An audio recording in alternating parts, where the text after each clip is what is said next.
you're flailing. See what I mean, Patrick? Where's the leak, ma'am? Next up is the classic episode, Frankendoodle. I love this episode. Shout out to Doodle Bob over here. This guy's crazy. This man's a menace. Now, this episode has a ton of mistakes, but keep your eyes peeled for this first one. Roll footage. Be careful with that thing. Very funny, Doodle.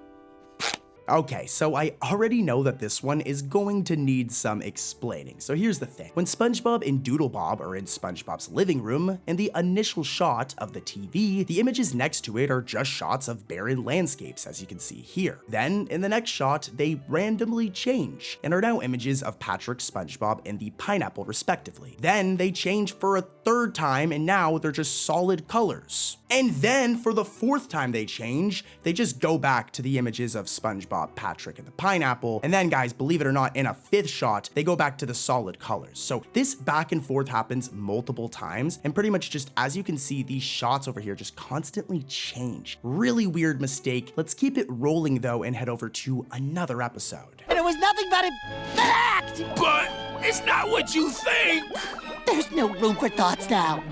Only for tears. Next up is Kenny the Cat, a more modern episode of SpongeBob. And you know, this episode isn't bad. It isn't necessarily my favorite. What do you guys think about it? Let me know in the comments. But what I do know for sure is this episode has two mistakes. Here's the first one. Keep those eyes peeled. Have mercy. All right, Kenny, all right. I promise I won't tell anyone.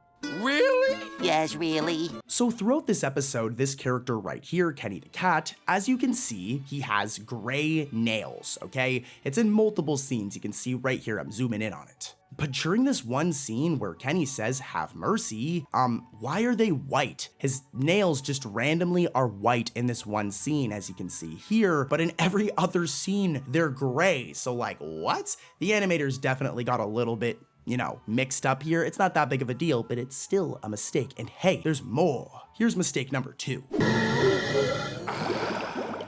I knew Kenny was a fake.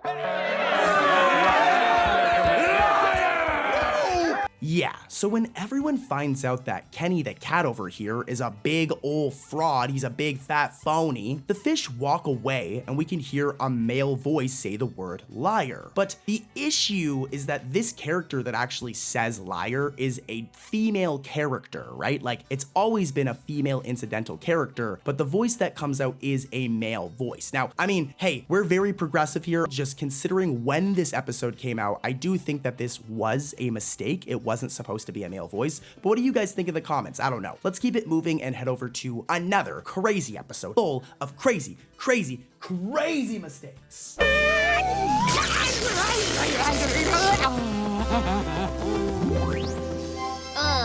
I gotta fix that. The episode Goons on the Moon is a really good episode. I actually love this episode. There's so many funny scenes. I think even Santa Claus shows up at one point in this episode randomly. So funny, really good episode. I recommend it. But this episode has an issue, and as you guys can guess, it has some mistakes, guys. It has 2 cheeky mistakes. Here's the first one.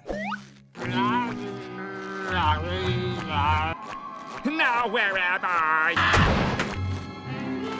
To miss, but in this scene where Squidward is in the moon crater, the Krusty Krab delivery bag disappears and reappears constantly throughout the entire scene. It'll be there, then it's not there, then it's there again, and considering they're on the moon, I doubt like it's being put away and then being brought out randomly like this constantly, so this was definitely a mistake. There's some scenes where the animators forgot to draw the bag. And that ain't it for this episode. There's another mistake, damn.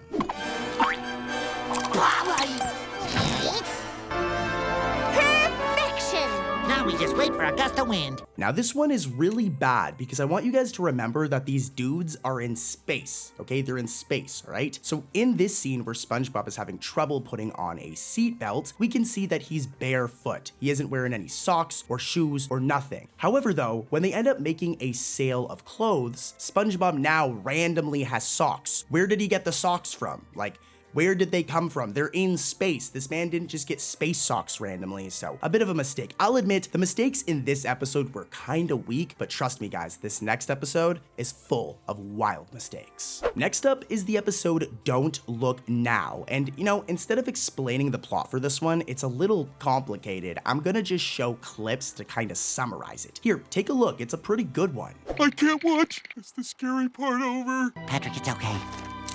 Oh, it's worse. They're kissing.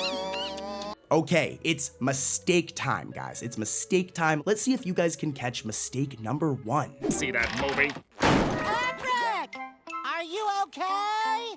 Yeah. Are you okay? I think so! So take a look at this shot of SpongeBob's iconic pineapple home from the first season. I'm kind of hungry now, I know I always say that, but I love pineapple. But anyways, take a look at it. As you can see, there is a chimney, and it's always really been there on SpongeBob's house, like in numerous other seasons. But in Don't Look Now, during this one scene, the chimney's just not there. The animators just forgot about the chimney. Not that big of a deal, but that's a pretty bad mistake. And we have another one from this episode. I feel like you guys can spot this one, so keep those eyes peeled. Take your seats. Ooh, the movie's starting.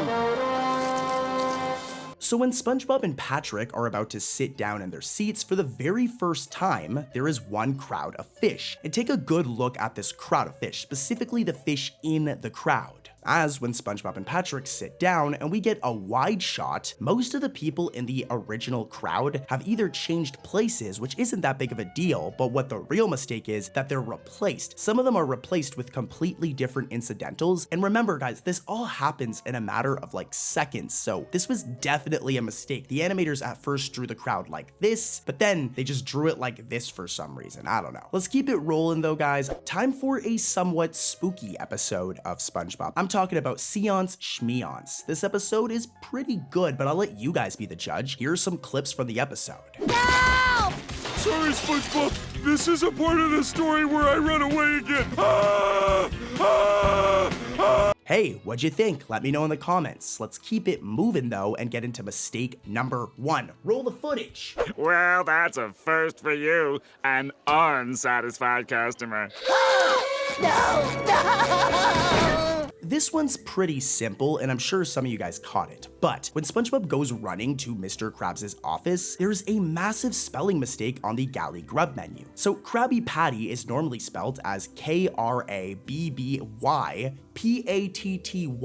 You can even see this on other shots of the galley grub menu from previous episodes, right here. But in this episode, it's misspelt, with Patty being spelled as Pattie. Now, this is a fairly common mistake in SpongeBob. It happens at least once or twice every season, but come on, guys, that's not how it's spelled. And let's keep it rolling, guys, because I have another mistake. Here it is. You better have a darn good reason for getting me out of bed, boy. So as you can see in some of these shots right here, canonically, the Chum Bucket and Krusty Krab have always been like across from each other. They're directly across from each other, as you can see in all of this footage. But when Mr. Krabs and Patrick stand in the front door of the Krusty Krab, the Chum Bucket is just not there. It's like completely missing. It should be across the street like this footage here, but in this shot, poof, it's just gone. Remember the time I got you these rocket skates? No. That's because we're making a new memory. Next up is the episode Friendiversary, which has a ton of mistakes in it. I'm surprised. It's filled to the brim with mistakes. Let's see if you guys can catch them. Oh, here in my Squidward memory book. What? Here's us at camp. Here's when I moved in right next door. So this first one is a good old-fashioned animation error where you can see it's a blatant mistake with the animation. I don't know what exactly happened here, but when SpongeBob shows his memory book to Squidward, Squidward's neck is tweaking because it's completely disconnected from his body. To be fair, it's only for a few seconds, but I mean, just like, I'm zooming in on this. Look at that, man. How did that even happen? Yeah, poor Squidward, man. His neck is not how it's supposed to be. But let's keep it moving. There's more mistakes in this episode. Here's mistake number 2.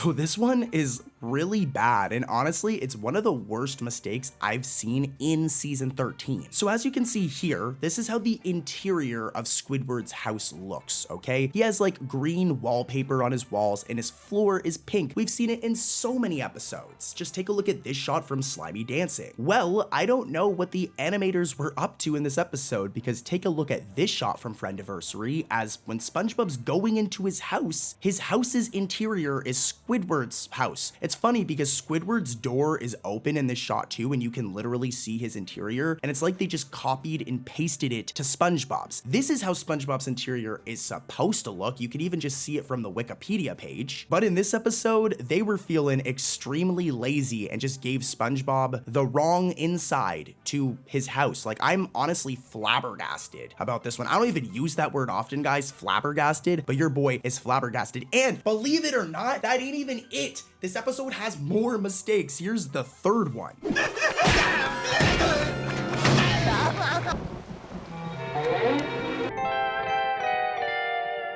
Damn, 3 mistakes in one episode, and this is a new episode. You'd think the animators would know about the mistakes, but anyways, this one isn't as bad. But normally, as you can see in this shot, Patrick's house has a path, okay? A nice little path. But in Friendiversary, the path to Patrick's house appears and disappears multiple times throughout the episode. It's really weird. In this shot, it's here, and this shot, it's not there. So I don't know what was going on with this one, but the animators made a lot of mistakes, guys. Like, damn. But let's keep it moving and head over to another season 13 episode. Next up is the episode Ride Patrick Ride, which is all about Patrick learning how to ride a bike. He isn't very good at it at first, but he eventually gets pretty good. Here's some clips from the episode. Really funny.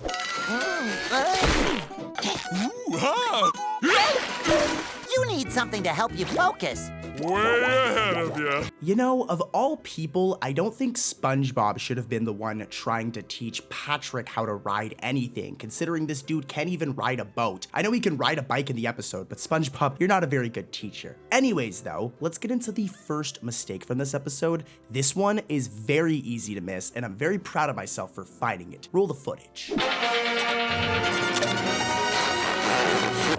In the honor of becoming the greatest bicyclist who has ever lived, So as you can see in this scene where SpongeBob and Patrick are pumping up the tires to Patrick's bike inside SpongeBob's house, Patrick's bike, the handles, right, have these like ribbons or beamers coming out of it, right? These stringy things coming out. It's red. It's right here. I'm circling it. Remember this, as during this scene where Patrick is getting a key from City Hall due to saving a bunch of people, it's so funny, those ribbons are not on the handles of his bike. And the reason this is really a mistake is seconds later in this same scene, look, he has the ribbons in this scene, the lady with the keys right beside him, but if we rewind for just a couple of seconds, in this shot where it's zoomed out, he doesn't have the ribbons on his handles. So they're there in this shot, but in this shot, they're not there, making for a really weird mistake. I'm so proud of myself for catching this one. That's not it for this episode though. Here's the other mistake.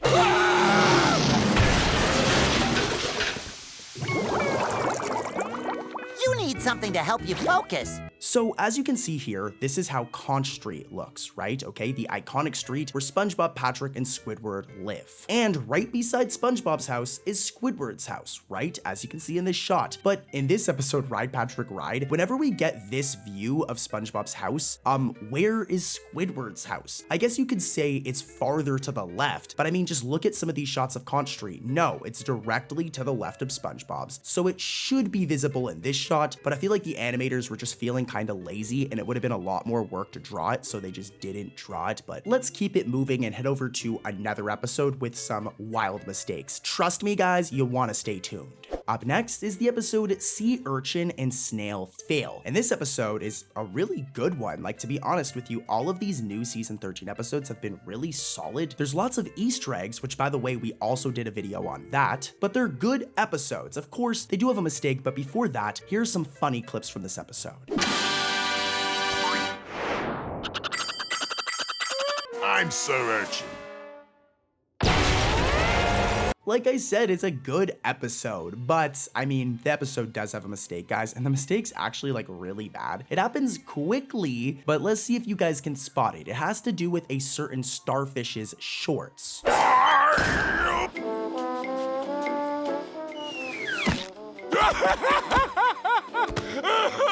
You guys probably caught this one, but when Patrick is sitting on the couch and laughing with SpongeBob, the purple flowers on Patrick's pants disappear as he's laughing. Now, this was most likely more of like an animation glitch because they're there for the most part, but just during this one spot in the episode, they disappear. And it looks so weird, dude. Like, it's so weird seeing Patrick just wear green pants like this, but hey, mistakes happen. Let's keep it rolling and head over to the next episode. Why are you sweating so much? And why do you look so hungry? And...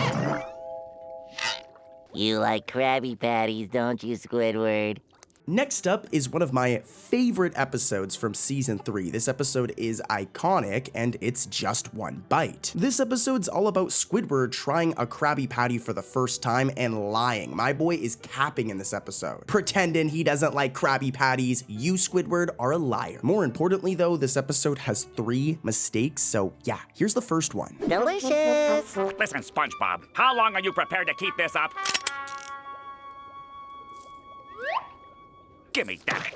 I'm gonna be real with you guys, if you caught that one, I'm impressed, as it actually took me like 3 or 4 watch throughs to actually catch it. But when SpongeBob handcuffs himself to Squidward during this scene, the space between Squidward's arm is like colored in, and it's the same color as his brown shirt right here. I'm zooming in, as you can see. That little space right there should be the blue sky in the background, but the animators messed up. To be fair, this episode came out in like 2001, that's like over 20 years ago, so I'll give them a break, but that is a bad mistake. And that's not it for this episode. This next one's even worse. You like Krabby Patties, don't you, Squidward?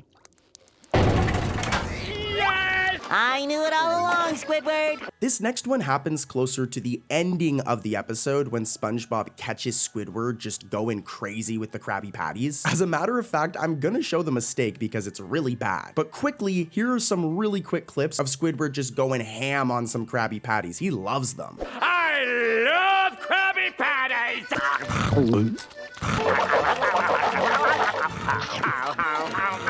Yeah, Squidward, you are a total liar, bro. You love Krabby Patties. But anyways, during this scene, alright, at the ending of the episode, when SpongeBob says, "I knew it all along, Squidward," take a look at our yellow friend's upper top left hole, as the animators messed up again, as look, it's blue for like a split second. It is only for like a split second, but that's still a mistake and it looks kind of weird. Imagine if SpongeBob's pores were blue. Anyways, though, I've got another mistake from this episode, so let's get back to that. It's a good one!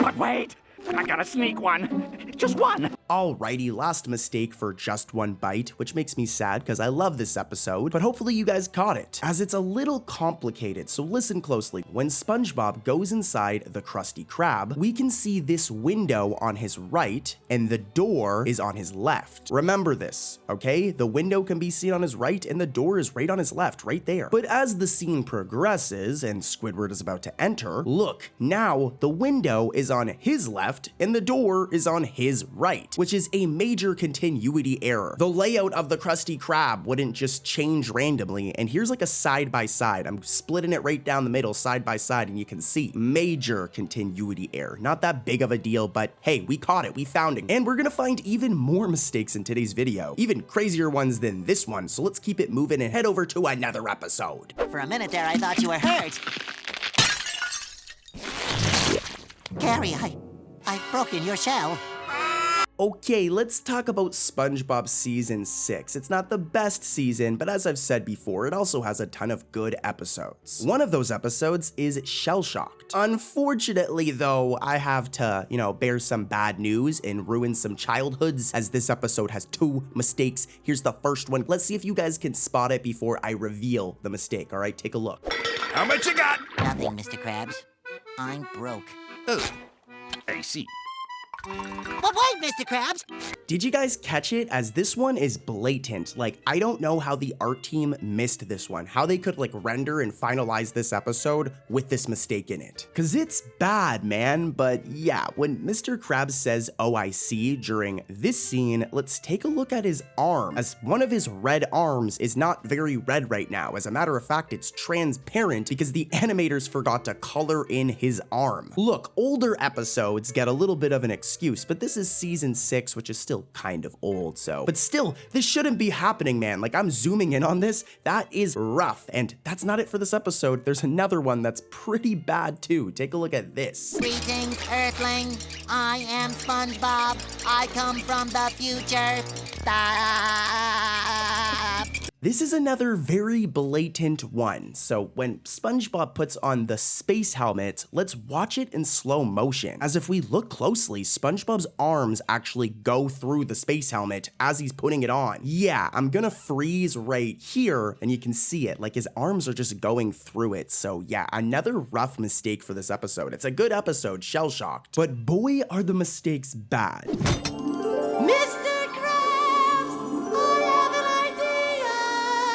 What in the name of money are you waiting for, boy? Next up, we have a banger of an episode, Patty Hype. This episode is all about SpongeBob making these new things called pretty patties. I want one. Comment if you'd eat one of these. Well, actually, if you know what happens at the end of the episode, you might not want to eat one. But anyways, what we want to do is dive into this episode's 3 mistakes. That's right, 3 mistakes in one episode. Here's the first one, roll the footage. Buddy, I don't care how much you want your pretty patty. You're gonna have to wait in line like the rest of us.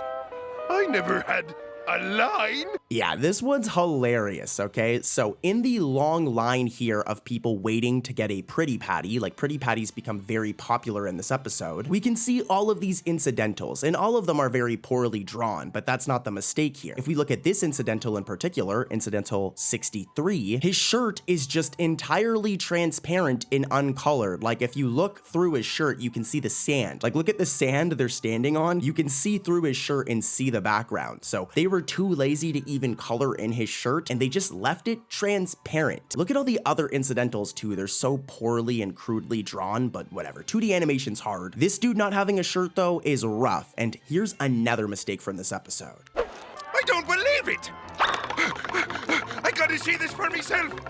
Oh. Hey, watch it, buddy. Now this one's a weird one. It's very easy to miss, but a part of Mr. Krabs' claw seems to overlap with the enter sign when we see him fall after hitting the back of the line. I'm gonna play it in slow motion, and yeah, that shouldn't happen. Weird mistake here, and here's another one from Patty Hype. Like I said, 3 mistakes in one episode, damn. Pretty patties turn my face purple. Look what I got under me, kill.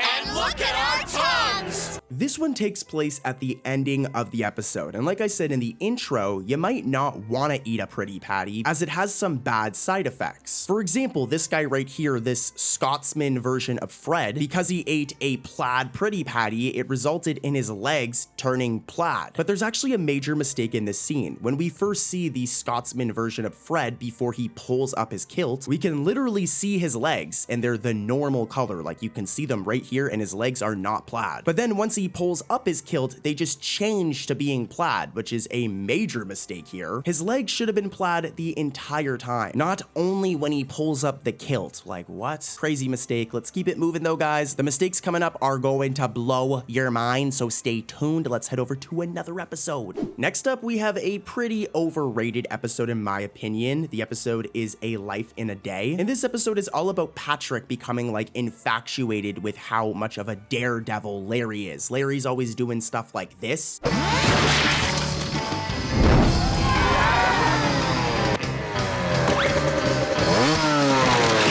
And yeah, Patrick wants to do crazy stuff like that as well. He wants to be a daredevil. Anyways though, we're here for mistakes. Let's dive right into them, roll that footage, and try to point out this mistake in the comments before I come back in and break it down. All right, roll that footage. 3, 2, 1, lift up!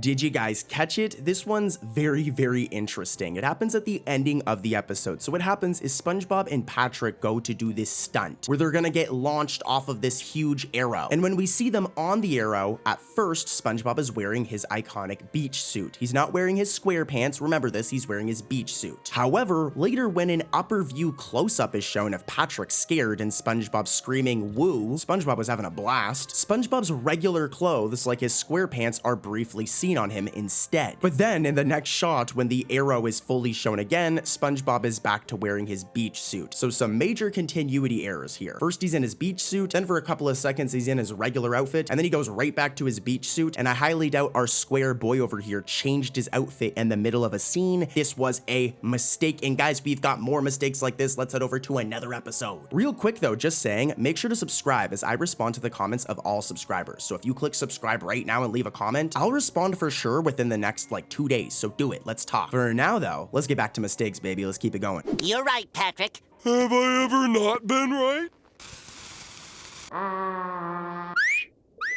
You're a man now. Next up, we have one of my favorite episodes. This episode really brings me back in time to when I was little Corey. The episode is Grandma's Kisses. And I mean, come on, you guys know this episode. For those who don't, it's all about SpongeBob being embarrassed because he loves his grandma. You can blame Squidward though, like this dude was roasting him in the beginning of the episode. But anyways, we're here for mistakes. There's 3 in this episode. Here's the first one. Oh, my little finger. Hold still, hold still.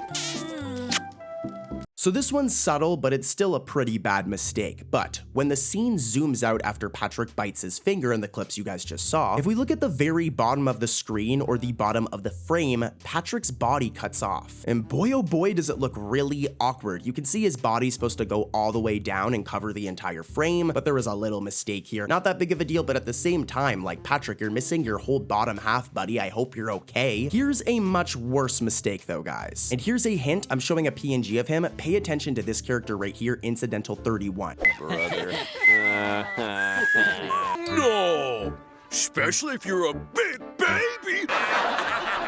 Did you guys catch it? So, in the first shot, Incidental 31 is this color right here. All right, remember this? He looks like this. But then when we see him again in the second shot, he's now randomly violet. But then in the following shot, they go back to the original color and they're like this bluish color again. So first, they're the bluish color, then they turned violet, and then they turned back to the bluish color. Massive mistake here. And it all happens in a matter of seconds, dude. Like, what? Here's another one though. Fresh baked cookies. Story time. A sweater with love in every stitch. Oh, what am I waiting for? Grandma! Okay, so I might have covered this one before, so to any longtime viewers, I apologize. But after SpongeBob says, "What am I waiting for?" at the very beginning of the episode, before he runs to his grandmother's house, both his tie and collar fold are missing from his shirt. I don't think I need to explain this, but here's a PNG of SpongeBob, and as you guys know, he always has this collar fold in his tie, but in this one shot, it's just missing, and it looks really, really weird.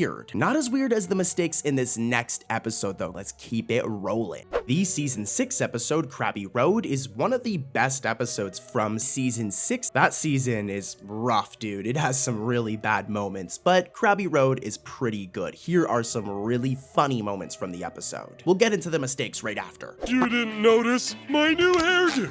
Ho, ho, ho. 1, 2, 3.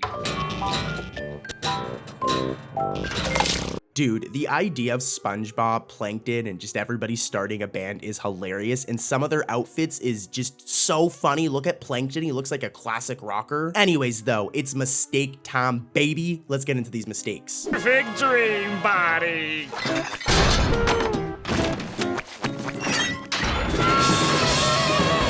So this first one is a nitpick. It's technically a mistake though still, but let's take a look at SpongeBob's house, okay? From any other episode. This is how it looks, okay? Pay attention to the door and the size of the door. Well, in Krabby Road, take a look at SpongeBob's house again, as what in the world is going on with his door? It's like almost half the size of the house. Again, for reminder, look at this shot of his house from literally any other episode. It doesn't look like that. In this episode though, it's just really weird. That door is massive, and it's totally a mistake. It never looks like this, dude. Like, this one is just so strange. That is a big door. Here's another big mistake from this episode, though. This one's spicy. Give me me that, you incompetent fool!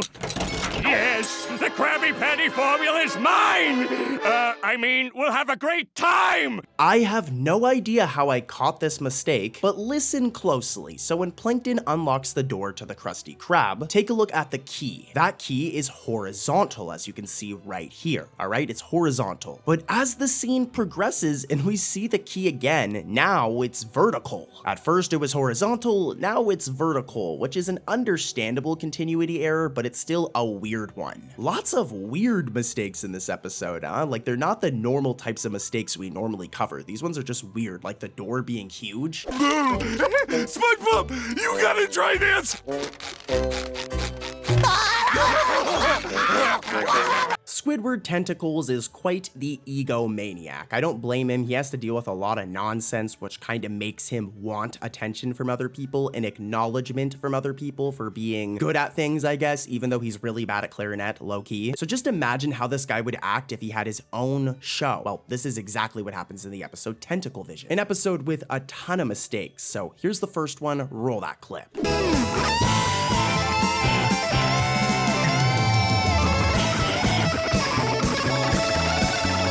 This one takes place at the ending of the episode, when SpongeBob plays the piano during Squidward's house party. It's very easy to miss, but if you look closely, one of his top right pores turns black for a split second, which obviously is not very healthy, SpongeBob, but is also a mistake, totally a mistake. It's only for a split second and then it goes right back to normal, but it looks so weird with him having this black pore. Here's another one from the same episode. This one is pretty bad. All of the most intelligent programming starts before 5 a.m. This one's from the beginning of the episode, but when Squidward first takes the remote, we can see that this remote has a red button on it right here, all right? Remember the red button. However, in the very next scene, literally seconds later, when we see this same remote again, that same button that was red is now just black, and all the buttons are black, making for a hilarious mistake. Next up, we have a season 6 episode, Krusty Crushers, and to be honest, this episode's kind of mixed. The community is like very mixed on it. There's some people that hate this episode, and there's some people that don't think it's too bad. I personally think it's a pretty good episode, and here are some funny clips from it, specifically showcasing the iron butt. It's very funny. Oh no, not iron butts. Okay, mistake time. I mean, like, come on, it's what you guys clicked on the video for. Here are the mistakes from this episode. Look! I'm up! Helicopter!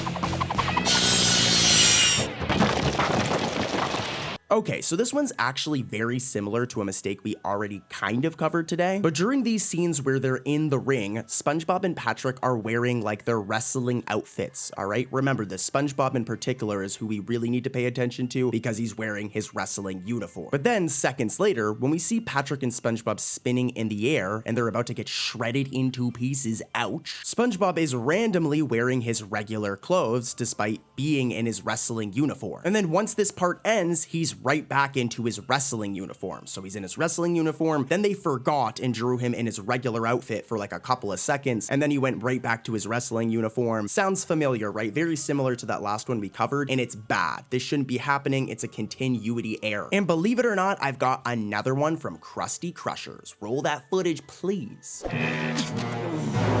Oh, come on!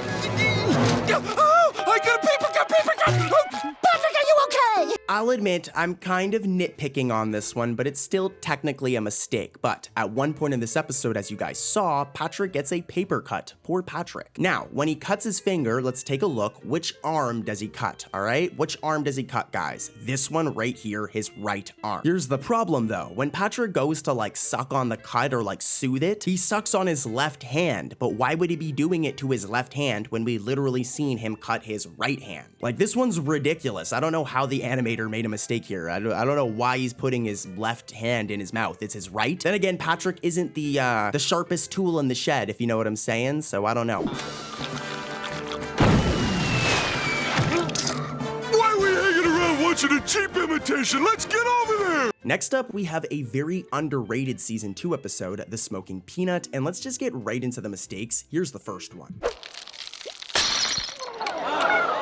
The oyster's a mother, and that pearl's no pearl, it's an egg. Did you guys catch it? Well, when SpongeBob remarks on how the pearl is actually an egg, there's something up with his belt, guys. Yeah, if we look right here, this part of his belt is just not filled in. It's funny because like the rest of his belt is filled in, but this one part here is not colored correctly, making for a mistake. And we've got more. Here's another spicy one from the Smoking Peanut. I'd better go see Sandy. She'll know what to do. I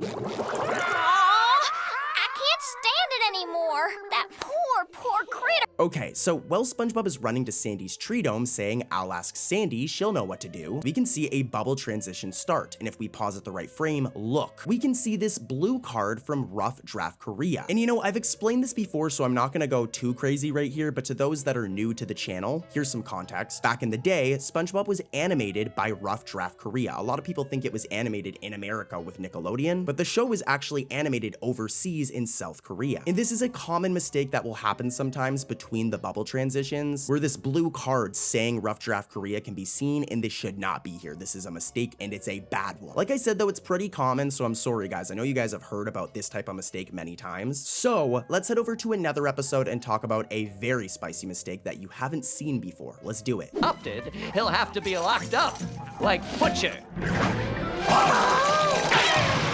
Don't worry, sir. I'll train him. Next up, we have a season 13 episode, some modern SpongeBob for you guys, which is very hit or miss. A lot of people like to harp on about like modern SpongeBob, but it's really not that bad. We gotta remember the show is primarily for kids and teenagers, so it cracks me up whenever I see like old people like me complaining about modern SpongeBob. It's like, bro. Anyways, though, the episode is Pat the Dog. This is a really good season 13 episode in my opinion. It's silly but fun. And here's the mistake. We've never covered this one before, and it's really bad. I brought you a playmate.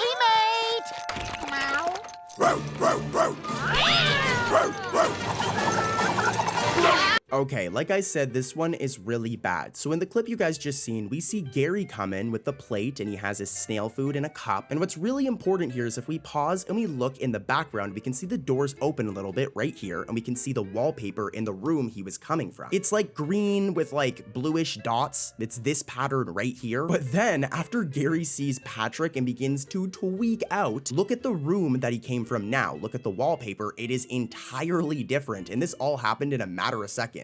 Like, who had the time to repaint the walls? No one did. This is a mistake. Like, here's a side-by-side, and yeah, this one's really bad. Not a single normal person would notice it while watching the episode, to be honest. I'm just a massive nerd. But yeah, mistake. Really good one, and let's keep it moving and head over to another episode. Also, a quick reminder, by the way, I respond to the comments of all subscribers, so if you click subscribe right now and leave a comment, it'll show me in YouTube Studio, and I'll respond for sure within the next 3 days. I'll admit I have been slacking on this lately, so I'll be on top of it. If you comment on this video and subscribe, I'll respond for sure. Anyways, though, let's keep it moving and head over to another episode.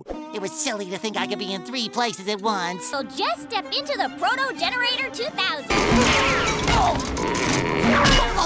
Next up is another episode from season 6, that being Overbooked. This episode is all about SpongeBob being, well, overbooked. The dude just doesn't have time for anything. It seems, though, that the animators also didn't have time, as they overlooked a couple of mistakes in this episode that I'm about to expose. Roll the footage.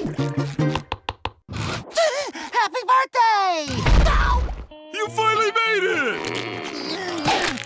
Alright, so when Patrick's rock first opens in this scene, take a look at his party hat, okay? It's red. You can see it right here. Remember, it's red. However, in the next scene, this randomly changes. Like, coloring mistakes like this are hilarious when it just randomly changes. As it was red, but his party hat now changes to purple. Like, what? What's going on here? Like, how does it just change colors randomly? That looks like lazy animation to me, and that's not it for this episode. Here's another mistake. The telescope! Without further delay, I shall initiate Proto Sequence. Sandy, I hate to delay the proceedings, but, This next one is just bad. Like, I don't know how any animator that understands SpongeBob and its characters could make this mistake. As you guys know, take a look at these shots of Sandy Cheeks. Our girl Sandy has a big furry tail. It's a big part of her character because she's a squirrel and squirrels have tails, right? Well, in Overbooked, the animators forgot about this, as when Sandy says, without further delay, I shall initiate the proto-sequence, her tail is missing. And it's not because of the angle, they just were too lazy to draw Sandy Cheeks' tail. Give my girl her tail back, she needs it. And guys, there's another mistake in this episode. Roll the footage. Oh yeah, that! I'm just getting to that. That's why I was here in town. Yeah, forget your birthday cake. It's really easy to miss, like very easy to miss, but before SpongeBob walks away to get a cake, man, now I want cake, guys. I'm hungry. Cake is so good. But as he walks away to get a cake, take a look at his left leg as it's entirely white for a split second. I mean, don't get me wrong, SpongeBob's socks are supposed to be white, but his leg is supposed to be yellow. So this was another just really bad mistake. This episode's pretty rough in terms of mistakes, guys, but let's keep it moving and head over to another episode with even more spicy mistakes. You don't want to miss them.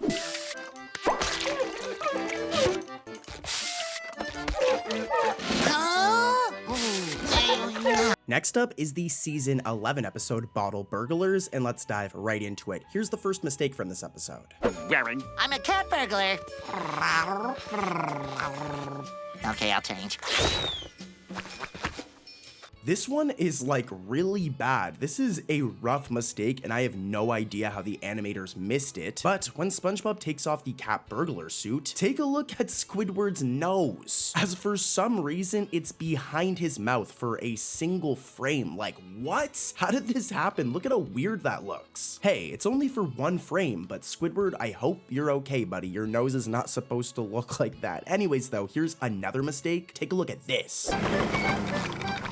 Good morning, Krusty Crew. Ready to cook up a new magic Krabby Patty? Were you guys able to catch it? Well, when SpongeBob and Squidward are walking towards Mr. Krabs in front of the Krusty Krab right here in this scene, take a look at Squidward's hat as there's some miscoloring going on here. Throughout the episode, this is how it normally looks on Squidward's head. As you can see, it's black with like a gray brim, I guess. It's right here, I'm zooming in. But during this one scene at the end of the episode, Squidward's hat, more specifically the rim, is like the same color as his skin, which was definitely some sort of animation or coloring glitch or error here. I mean, look at that. It's not a big deal, but it's still a mistake. And guys, we've got plenty of more mistakes in this video, so stay tuned. Some crazy mistakes are coming up. Now, where do you keep your meager allotment of playthings? Oh, over here in the vault. Vault? This next one's going to be quick. It's from the season 13 episode, The Big Bad Bubble Bass, which I will say is a pretty good episode. Go give it a watch after you're done watching this video, of course. But yeah, let's get right into it. Here's the mistake. I said hand over Pigulon! Alright, so context. This right here is a shot of Conch Street, alright? The iconic street that SpongeBob, Patrick, and Squidward all live in. And if we look at Patrick's house, it always has this path right here. It looks like this, it's right here. If we even go back to season 1 and just look at a screenshot from season 1, we'll see the path is still right there. It's a part of Patrick's rock home. I don't know why the dude wants to live in a rock, but he lives in a rock and it has a path. But in this episode, there are so many shots where that path is just completely missing. It does reappear when Mama Bass, Bubble Bass's mother, drives to Squidward's house, but look at all of these shots where the path is just missing. And here's a side-by-side, the path should be right here because it's always right here in the example shot. So yeah, interesting mistake. And here's another one from the Big Bad Bubble Bass.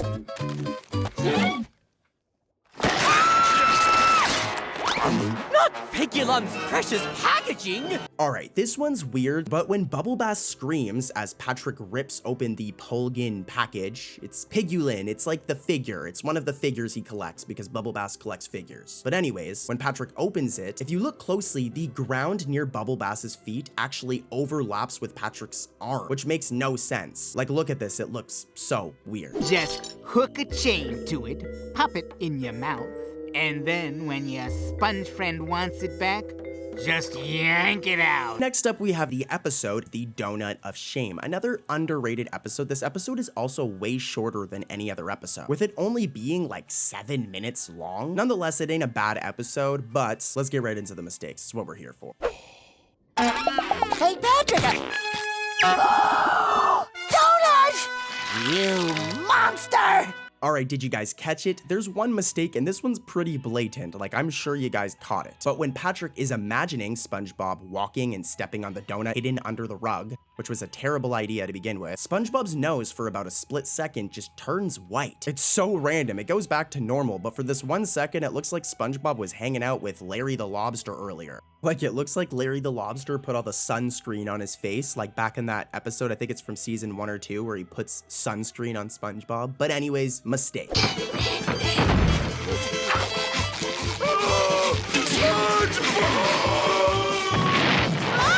Our next episode is Texas. Such a good episode from that golden SpongeBob era. Nothing touches Steven Hillenburg. I don't think the show has gotten as bad as some people like to claim. Like, a lot of people like to just act like modern SpongeBob is terrible. When it isn't, you've just grown up and modern SpongeBob is still for kids. It's not for you. But I can't deny that Steven Hillenburg run was amazing, and Texas is a good example. So to be honest, I actually feel kind of bad exposing these mistakes, but I gotta do it. Bob! Look, Patrick, I'm Texas. Howdy, y'all. I'm Texas too. Howdy, y'all. Get a dog, little Arnie. Now, this one isn't that big of a deal, and I'm a nerd for even catching it, to be honest. But right before SpongeBob and Patrick start walking around in a circle, if we look closely at SpongeBob, it seems that he has 2 bottom lip outlines. Here's a PNG of SpongeBob. He normally has one of these right here. Like I said, it's supposed to represent his bottom lip. But yeah, if we look at this frame from Texas, yeah, SpongeBob has 2 bottom lip outlines when he's only supposed to have 1. Not a huge deal, but it is a mistake. And come on, guys, you know that's not it. I got more. Let's head over to another episode. And this is where things get serious, okay, guys? This is where things get spicy.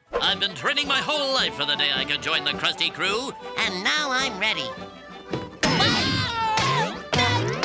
Next up, we have literally the first episode of SpongeBob ever, Help Wanted, and it has 4 mistakes. Here's the first one. I'm ready. I'm ready. Oh, no. What could he want? Go, SpongeBob. Go, SpongeBob. Go, Self. Okay, so as you guys just saw, at the very front of the Krusty Krab, like on the door right here, there's this graffiti that's just talking smack about Squidward, calling him a loser. We can see the word loser right here, this arrow, and a cute little doodle of Squidward right there. Remember this, more specifically, the arrow. As after Squidward looks back to see SpongeBob, the arrow and the graffiti is just gone now. Like, here's a side-by-side of how it looked before and how it looks now. And yeah, I guess the animators forgot to draw the arrow in this other shot right here, so totally a mistake. And here's mistake number 2 from Help Wanted.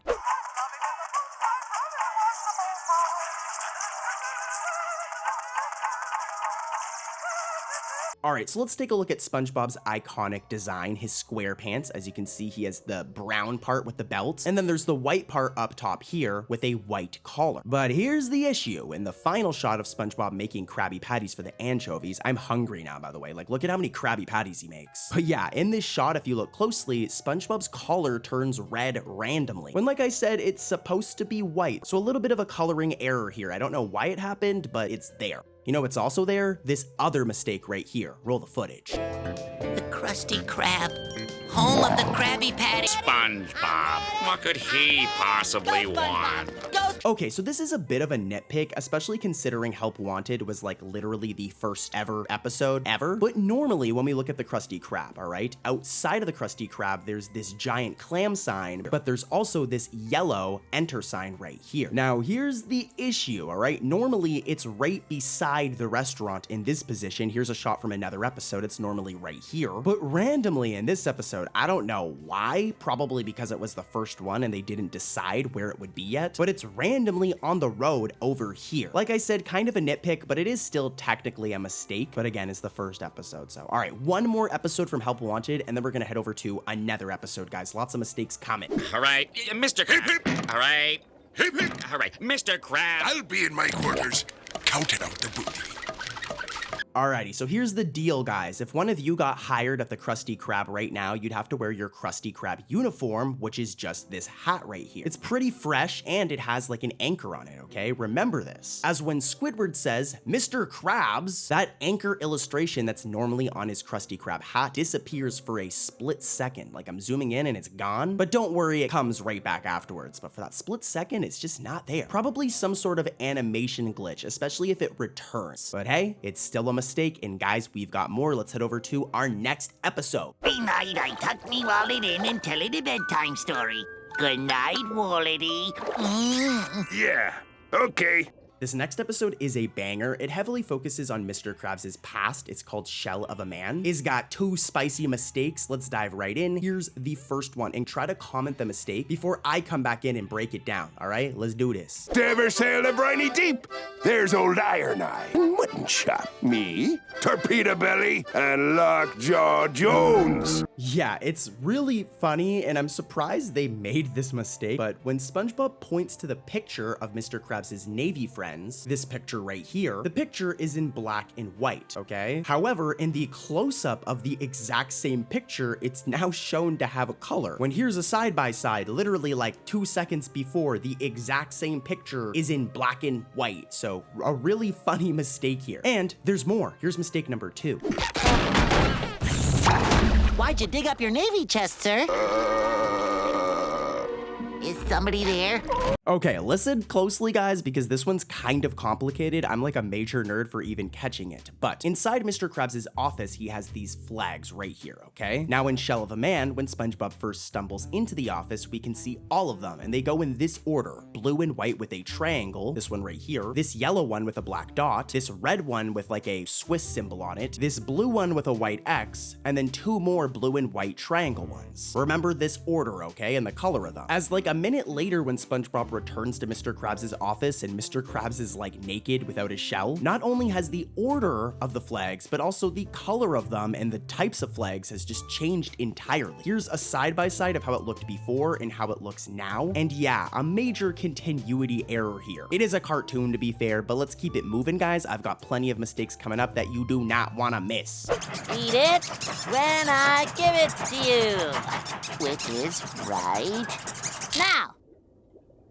That's right. Next up, we have Your Shoes Untied. This episode is all about SpongeBob realizing that he's forgotten how to tie his shoes. This one's a really good episode, and it has really spicy mistakes. Here is the first one, and pay attention to this old man's voice.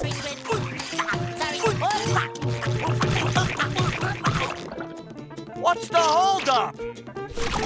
Did you guys catch it? Okay, so this dude right here is Old Man Walker. He's an iconic SpongeBob character. He's appeared for many years in many episodes, and he always has the voice of an old man. Here's an example from a random episode. Hey, you! Top of the morning, oldster. Hey, I saw you on TV last night. New bran flakes. See, he has an old man voice. Here's even another example. Okay, thank you, sir. I'm sure King Patrick could use this walker. I hope so. Neptune knows I did. Oh. Yeah, that dude is old. But here's the problem. Randomly, okay, and Your Shoes Untied, when Old Man Walker says, "What's the holdup?" to Squidward, he sounds like this.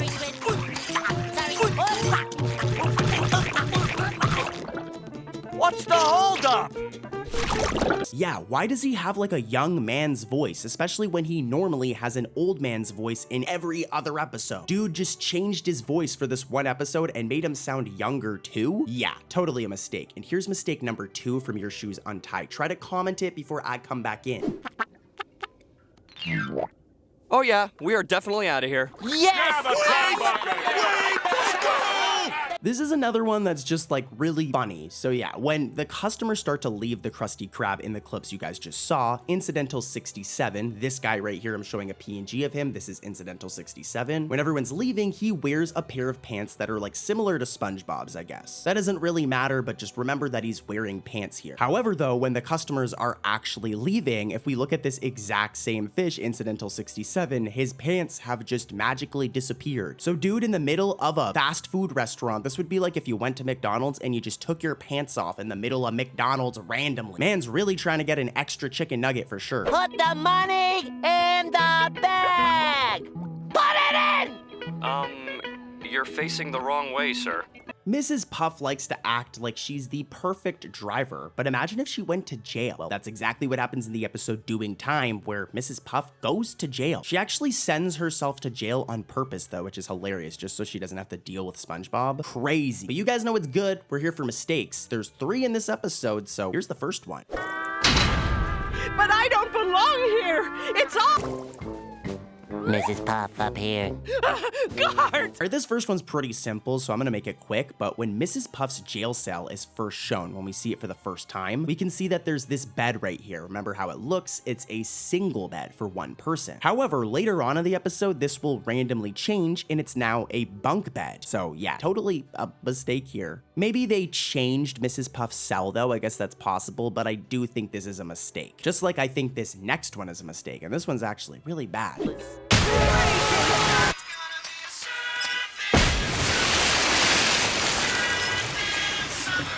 Did you guys see that? Did you guys see it? Okay, this is Fred right here, and as you've seen, he's mopping the floor before he gets drowned by fruit punch almost. But both before and after the fruit punch gets in, if you look, his arm just keeps on going through his headphone wire. It just goes through it completely. I'm slowing down the footage and like, look, kind of hilarious. All right, one more from doing time, okay? I'm gonna make this one quick as well. Roll that footage and pay attention to Mrs. Puff's clothing. Uranium in the water supply. See? Crystal clear. Did you guys catch it? Like I said, pay attention to Mrs. Puff's clothing. As for the most part, Mrs. Puff's hat throughout the episode while in jail is red, as you can see right here, ruby red. But when Mrs. Puff drinks a cup of water, her hat actually turns black randomly for about 2 seconds. It's not supposed to be black. To be fair, after those 2 seconds, it goes right back to being red, but totally some sort of glitch here causing it to change colors. I will say this is a good episode, so watch it when you get a chance, but let's head over to another episode with crazier mistakes. That's what we're really here for, right? Crazy mistakes. Where's me old mattress then? Don't worry, Mr. Krabs. I took care of that personally, too. I had it hauled away to the dump. Here's a question for you guys. Where do you store your money? Okay, like if your mom gave you a crisp $20 bill right now, where would you store it? Well, I'll tell you what, don't store it where Mr. Krabs stores it, because he put it in his mattress. And then in this episode, we're gonna be covering the lost mattress. SpongeBob and Patrick throw out his mattress and throw out all of Mr. Krabs' money. Episode's crazy, dude, but you know it's just as crazy as the episode? The mistakes in this episode. So here's the first one. Eight again. Maybe they'll finally fire me. What? Lock? This isn't happening. This isn't happening. This one's really weird. So normally if we take a look at the Krusty Krab, the pathway to the Krusty Krab looks like this, okay? But I don't know what happened, but randomly, that same path is like replaced with sand when the characters are here. A very strange error. It's so weird seeing the Krusty Krab with this type of path, but we caught you, Nickelodeon. Don't do it again, please. Okay, one more from this episode. Mattress, it's like trying to sleep on broken coral. What are we gonna do, Squidward? Why do anything? I like the new Mr. Krabs. He yells at you more. Yeah, did you guys catch that? So when Mr. Krabs opens up the Krusty Krab door, we can see that there's a keyhole on the door handle, right? Right here, that's how he uses the key. But why in the next scene is that exact keyhole just gone now? Definitely some cartoon logic, but like, where did it go? Why is it just missing now? Hey, at least it's funny, guys. Not as funny as some of the mistakes coming up though, so let's keep it rolling and head over to another one. You guys know the drill. Real dumb. SpongeBob! Patrick! Can you hear me? It's Sandy. She's in there? I'll save you, Sandy! We're going on a squid-tastic voyage for this next episode because the next episode is Squid-tastic Voyage. What a great intro to it. You guys know the drill though. I'm gonna be covering a couple mistakes in this episode. Here's the first one. Try to spot the mistake without my help, okay, gang? Now's my chance to try out my new invention. SpongeBob and Patrick? All right, this one's kind of hard to explain, so you guys need to see it for it to really make sense. But in the first scene of the submarine, it looks like it's on like an open platform, as you can see because of the background and where it is. But later on in the episode, starting with the scene where SpongeBob is guarding the submarine, it now looks like it's in a room or something. It looks like it's in a different location, despite the fact it being stated that it's in the same spot. So it's almost like they changed like the area around the submarine. I don't know, it's very weird. Here's another mistake from Squid-tastic Voyage. We're all set, Squidward. Are you ready for the sedative? Are you sure this is safe? Completely. as long as someone competent is behind. Yeah, this one's kind of interesting, but in the first shot of the submarine, that shot we mentioned before, Sandy's tail, yeah, it's missing. And you can't say it's because of the angle or something. They just clearly did not draw her tail in this shot. Fortunately though, in the very next shot, it does come back. Thank goodness, Sandy, I know you need that tail, girl. We are back with SpongeBob, and the episode is Wig's Truck. And this episode's hilarious. SpongeBob finds a wig and starts wearing it and just thinks that he's so cool because of the wig. Take a look at these clips of him finding the wig and him just thinking he's so cool, and then we'll get right to the errors. Oh, what is this? Nice wig. Thanks. I am very fashionable today. SpongeBob does look pretty fresh with the wig, but just, yeah, calm down, buddy. All right, you guys know what's going down. It's time for the mistakes.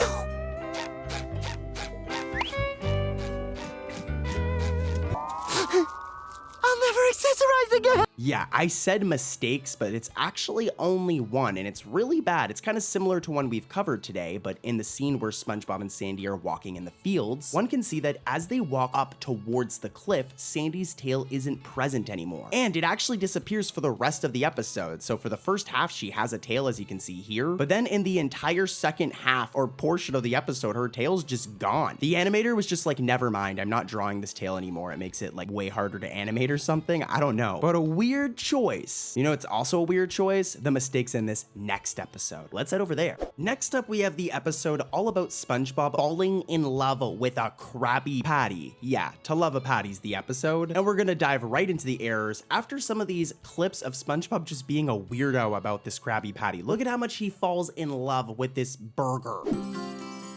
Oh, baby, they may call me a fool. I love you, SpongeBob, but you're a weirdo. You know who's also a weirdo, though? Me, for looking for mistakes. Like, I could just watch the show like a normal person, but instead, I'm gonna break down a mistake. Roll the footage. Grapes. Oh, Patty, when we're together, I feel like we're in our own little world. Like nothing can hurt us. Did you guys catch it? This is a classic type of mistake that we've seen many times in SpongeBob. But when SpongeBob says, oh, Patty, when we're together, I feel like we're in our own little world, his white teeth that are supposed to be, you know, white turn yellow for a split second. Okay, one more from this episode. Patties, especially you. Such perfection from your little lettuce hair. All right, so when SpongeBob first looks at the patty, okay, it has a face made out of condiments, and that's all that's on the Krabby Patty. But here's the issue. In every scene before and after this episode, there is a whole tomato slice covering the patty. So when SpongeBob looks close up at it, why is the tomato not there? But it's there in all of these shots before and after the one close-up scene. It's very, very weird.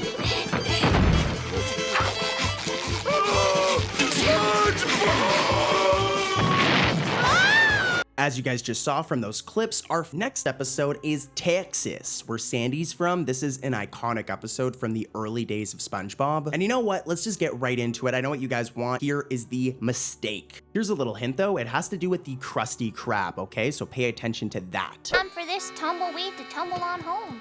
Wait, Sandy, you can't, because we were gonna, the Krusty Krab that is not the right direction. Did you guys catch it? All right, so if we take a look at the Krusty Krab, this fine establishment right here, okay, and we look at the design of it, normally there are these flags right here hung out in front of the Krusty Krab. They've been there ever since the first ever episode of SpongeBob. Look at this shot of SpongeBob and Help Wanted looking at the Krusty Krab. Before he even applies there to work there, they're always there. But if we take a look at this one shot from Texas, it's kind of like a far away shot, but the animators just completely forgot to draw the flags. In other shots of the Krusty Krab in Texas, we can see the flags. So don't worry, they didn't do it the whole episode, but for this one shot, somebody definitely messed up. Like somebody definitely got grounded or in trouble for this. Or fired. Crazy, but guys, things are only going to get more crazy from here. So let's head over to another episode with even more mistakes. Do not click off the video yet. I promise things are going to be wild. All right.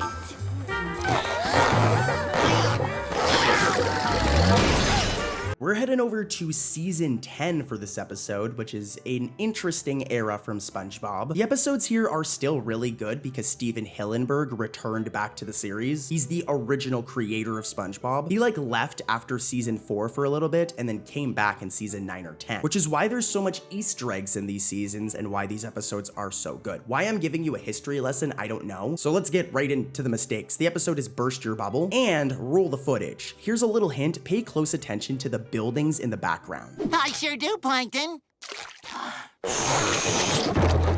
Blow me something that screams Larry, SpongeBob. This one is really, really easy to miss, and I'm like a major nerd for catching this one. But when SpongeBob blows bubbles to the Bikini Bottomites, this building right here completely changes positions. At first, it's right here, as you can see, and there's this distance, it's right here. But when SpongeBob blows the bubbles out, look, the building is completely changed where it is. Like, it's weird, dude. What is going on here? Here's a side-by-side, and yeah, totally a continuity error. It's just a background element, so it's not a big deal. It's not like it ruins the episode or something, all right? It's not like SpongeBob's missing his entire face. But it's still a weird mistake, and I'm curious as to how it happened, especially in season 10. Sandy Cheeks has come up with a lot of revolutionary ideas for the Krusty Krab. For example, squirrel jellies, one, or even the episode where she comes up with a growth hormone that makes Krabby Patties bigger. But season 13's Hot Crust Nuts is definitely her biggest endeavor yet, where they're making these nuts that do this. Here, take a look for yourself. I have a reply.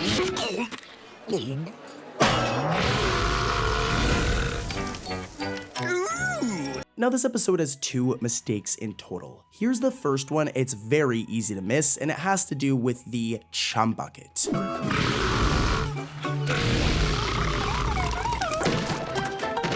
Don't you love the new look? So take a look at these clips before. You've seen them before because this is a common mistake in SpongeBob, but the Krusty Krab and Chum Bucket are supposed to be directly across from one another. It's been seen like this in so many episodes, guys. It's a fact. But in some of these scenes from Hot Crust Nuts, the Chum Bucket just isn't there. Even the path to the Chum Bucket is missing at times. It's just like the Chum Bucket just does not exist in this episode, which is totally a mistake. But guys, this next mistake is way worse. This one is really, really bad. Oh, stop it! Be restaurants! So when all the incidentals start freaking out and eating the Krusty Krab, I want you to watch this in slow motion from the outside because the animators were really lazy with all of these incidentals. For one, they have no pupils. They have like literal just blank white eyes. Same thing with their mouth, and multiple of them are duplicated. Like, look at how many times the one with a blue shirt and a cowboy hat is shown. The main thing here is just they were very lazily drawn for this one section, and I get it. It's a quick section where they just eat the Krusty Krab, but yeah, there should have been some more effort put into these incidentals. This isn't season 1, it's season 13. Next up, the episode Squid's Visit from season 6, and this episode is pretty good. Take a look at some of these hilarious clips from the episode.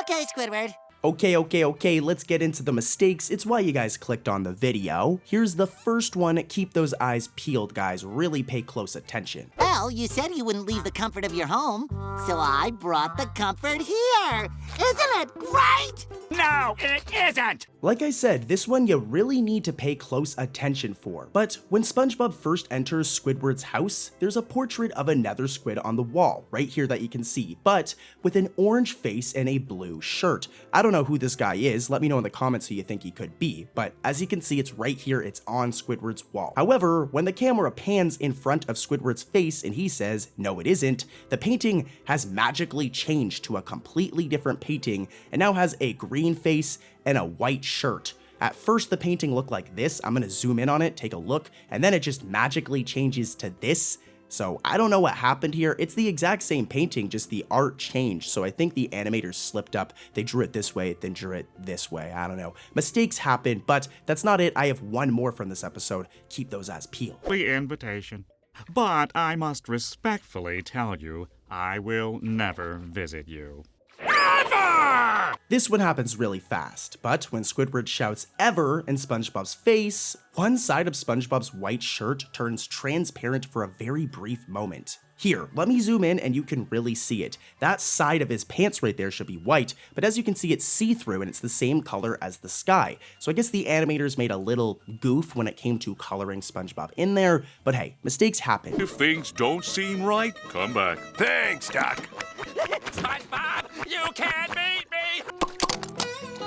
Okay, it's time for some classic episodes. Next up, we've got Squid's Day Off, which is a very underrated episode from season 2 in my opinion. I mean, people love this episode, but I don't feel like it's talked about enough. I hate to bring it up in such a negative circumstance though, as we're about to expose some mistakes. Here's the first one. There's no customers! There hasn't been one all day! My babies! Get away, barbarian! What have you done? Did you guys catch that? Probably not, because it's a very weird mistake that needs some explained. So, during that scene you guys just saw, when Mr. Krabs grabs the dime from Squidward, if we look over here, we can see that there's this bag of grains that's between the pipe. It's right here, all right? You can see it right there. Now, the problem is that before this shot, we get a shot of that same pipe, and look, that bag of grains is missing. So first, when the episode begins, during a wide shot of the interior, when Squidward notes that there's no customers, we can see that pipe right here, this spot right here, and that bag of grains is not there. But then literally seconds later, when we get this shot where Mr. Krabs takes the dime from Squidward, that bag is now there. So how did it get there? I highly doubt Squidward or Mr. Krabs put it there in a matter of seconds in the middle of a conversation. So I think it's a continuity error. First they drew it without it, and then they drew it with it, making for a funny mistake. And I'm rambling, so here's another mistake from the same episode that's a lot more spicy. Like seriously, this one's really, really bad. SpongeBob, stop ringing this bell. I was just testing it. Yeah, so I was not lying. This one is really, really bad. But when Squidward says, SpongeBob, stop ringing this bell, his legs, right, his legs, a massive part of his design, are not colored in for an entire frame. Like his legs were just not colored in at all, and it looks so strange. I told you it was a really bad mistake, all right? And there's gonna be a ton more in this video. Patrick, a few verses of the best friend tune. Best friend. All right, guys, so let's take a little trip over to the beach, all right, to Goo Lagoon, because our next episode is sand castles in the sand. I'm gonna just get right into the first mistake because I know that's what you guys want, but I want you to pay attention to the fish sitting around SpongeBob in this scene, okay? That's your hint. Roll the clip. You're hurting me! Guess what? Oh, boss! As you guys seen, SpongeBob and Patrick go on this bus, and they sit right here. And at first, if we look, we can see that Incidental 36, this character right here, Harold, is behind SpongeBob. He's sitting in the seat behind SpongeBob. And it should be Harold for the remainder of the bus ride. But after a few seconds, Harold randomly changes to Fred. And now Fred is sitting behind SpongeBob, and Incidental 36 has magically disappeared. Now, you could be saying maybe Harold got off the bus and Fred got on. But here's the issue. Once SpongeBob taps the driver's shoulder, look, Harold is now back sitting behind SpongeBob, and Fred is now just gone, nowhere to be found. So first it was Harold, then it turns to Fred, and then it goes back to Harold. Yeah, that's a pretty messy mistake right there. And that's not it. This next one is pretty rough from Sandcastles in the Sand. Roll the footage. Ready?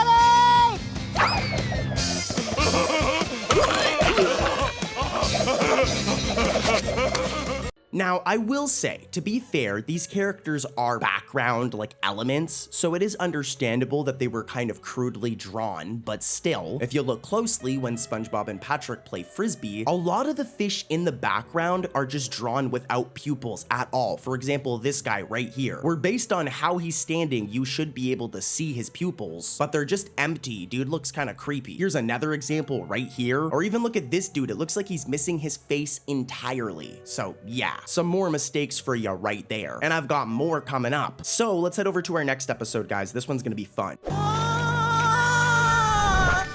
Okay, Kevin, what's step 2? Kevin? All right, this is how you know Cartoon Corey has got you guys covered. This next episode, it's called Mooned, and it's a season 14 episode. So it's all pretty. Like, look at how good the shots look. Look at the animation. Look at the drawings. It just looks so good. Makes me feel bad for pooping on it because we gotta expose a stinky poopy mistake. Roll the footage. I hate jellyfishing.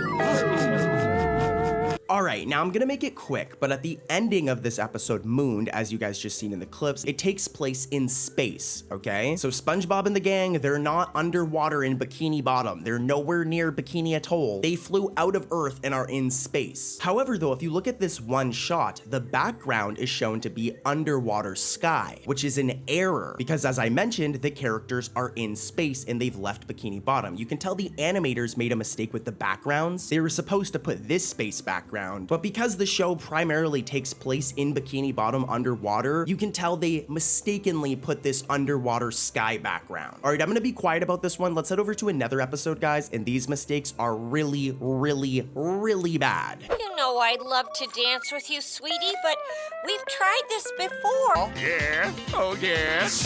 Yeehaw! I'm gonna make this one really quick. It takes place in the season 14 episode Tango Tangle. And here's some context. This character right here is Susie, okay? And when she does her little dance, I want you to pay attention to Plankton. Roll the footage. That's because I said hips! Watch me. All you gotta do is... Did you guys catch it? Well, before Susie does her little sussy boots hip shake thingy, Plankton's arm just completely disappears. It's just gone, dude. Yeah. You know who's also gone? The animators who animated this next episode we're gonna be talking about, because there's so many mistakes that they probably got fired. Let's keep it going.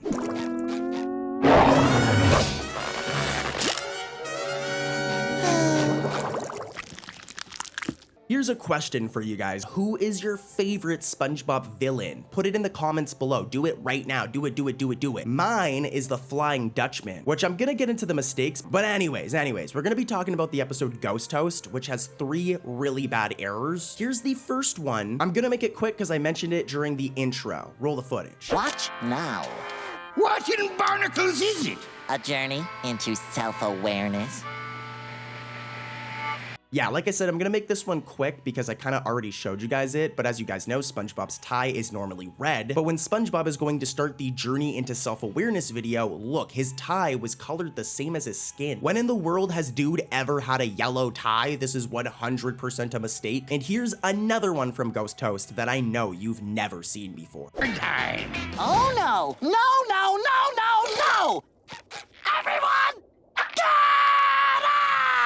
Did you guys catch it? Well, it has to do with SpongeBob's clothing, more specifically his belt. As when SpongeBob says, oh, no, no, no, no, no, no, no. Look, dude, his belt is like discolored for a frame. I'm zooming in. I don't know what's going on here, but that is not right, dude. It's only for a frame, so it goes right back to normal afterwards, but still, man, it looks very strange. You know what's also strange, though? The third mistake from Ghost Toast. This one's kind of funny, though, okay? Prepare to get a little bit of a laugh for this one. Roll the footage. Ooh, scary.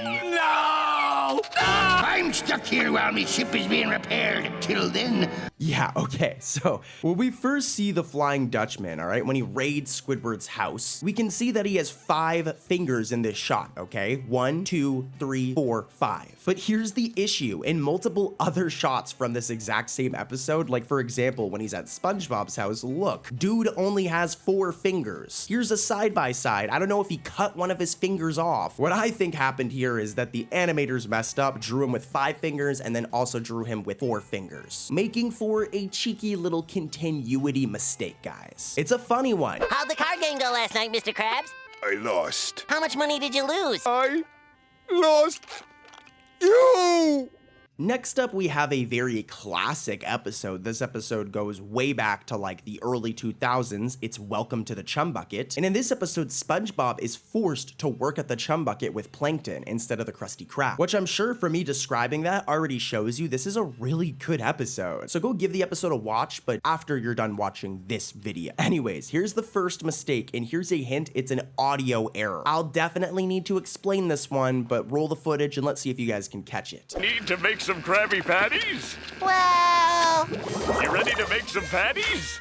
Wait till I finish my ice cream. All right, this one is very complicated, guys. So throughout SpongeBob, a very common editing thing is these bubble transitions. So when it goes from one scene to another, we'll see this bubble transition right here. It's been a thing since season 1, okay? It's a staple of the show. Now, in this episode, Welcome to the Chum Bucket, there's this scene during the bathing scene where we can hear the bubble transition, but if you look, no bubbles actually appear. You can definitely hear it though. I'm gonna play it again really quickly so you can hear it. Need to make some Krabby Patties? Well, You ready to make some patties?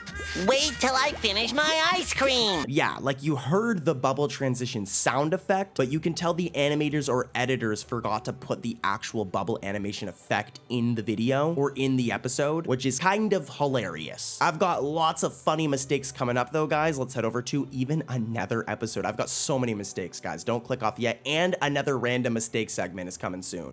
She's already replaced me!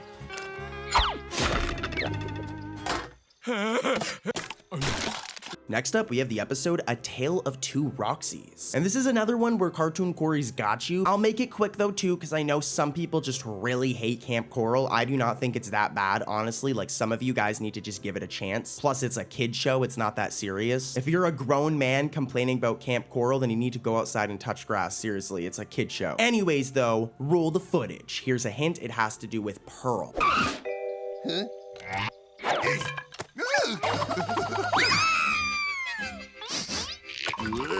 Did you guys catch it? Well, when Mr. Krabs carries Pearl away, it seems that she's missing her pupil right here. This is most likely because for a majority of this scene, she's only facing one way. But in this one shot here, we get to see the other side of her, and you can tell that they just did not render the pupil in her eye, and it looks very weird. She looks very cursed. Cursed baby Pearl over here. You know what's also cursed though, guys? These other mistakes we're gonna be covering. Let's keep it rolling, rolling, rolling. Gently.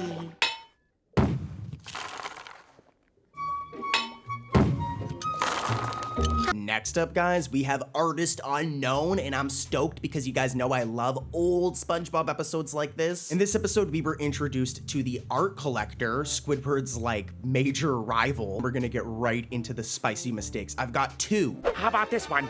I call it bold and brash. More like belongs in the trash. Sorry. This one is very easy to miss, but as the art collector just roasts Bold and Bash, just laughs at it in Squidward's face, like, geez, he gets a little bit of karma, because if you look closely, one of the squares on his jacket just loses color. But right here, as you can see, this square normally is filled in, as you can see from this shot. But yeah, for a few frames, it just loses color, and it looks very strange. 100% a mistake by the animators. But also totally karma for making fun of our boy Squidward's painting. Like, come on, guys. You know, if you could get your own copy of Bold and Brash, you'd put it up in your bedroom. I'm sick and tired of all the Squidward hate around here, all right? Like, put some respect on our boy Squidward's name and his art. I say that, but I'm literally about to disrespect somebody else's art because I have another mistake to expose. Roll the footage, please. That will fit in with the other pieces in my collection. Why not? Because it's an art collection! Okay, this one is only going to make sense if you understand animation. It's kind of a weird mistake, okay? But when Monty P. Moneybags, the art collector, says because it's an art collection, his mustache appears to be like tucked behind his lip, which literally isn't possible. I know a lot of you guys are too young to have mustaches. Ha ha ha. Like, you guys can't grow mustaches yet. Get wrecked. But if you did have a mustache, you wouldn't be able to tuck it behind your lip. So yeah, this is a mistake. It's clearly like a layering error where the mustache is supposed to be on top of his lips, but this part of it was positioned behind it. I'll forgive you, Nickelodeon, but it's a mistake. Pearl wants the mega menagerie.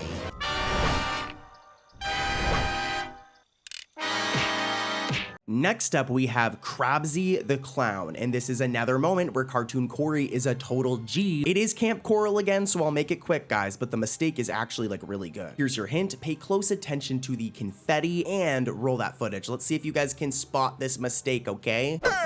Now to break out the old clown costume.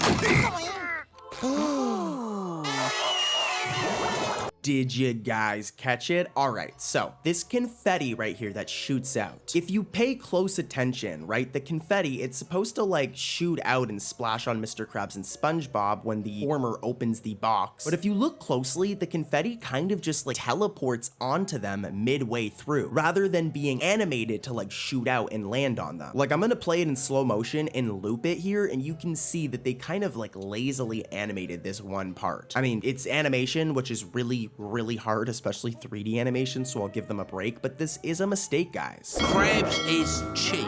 Squidward smells. It's true! Squidward smells great! All right, let's head over to our next episode, Sammy Suckerfish. Don't worry, Cartoon Corey, he already has the sauce. Roll the footage.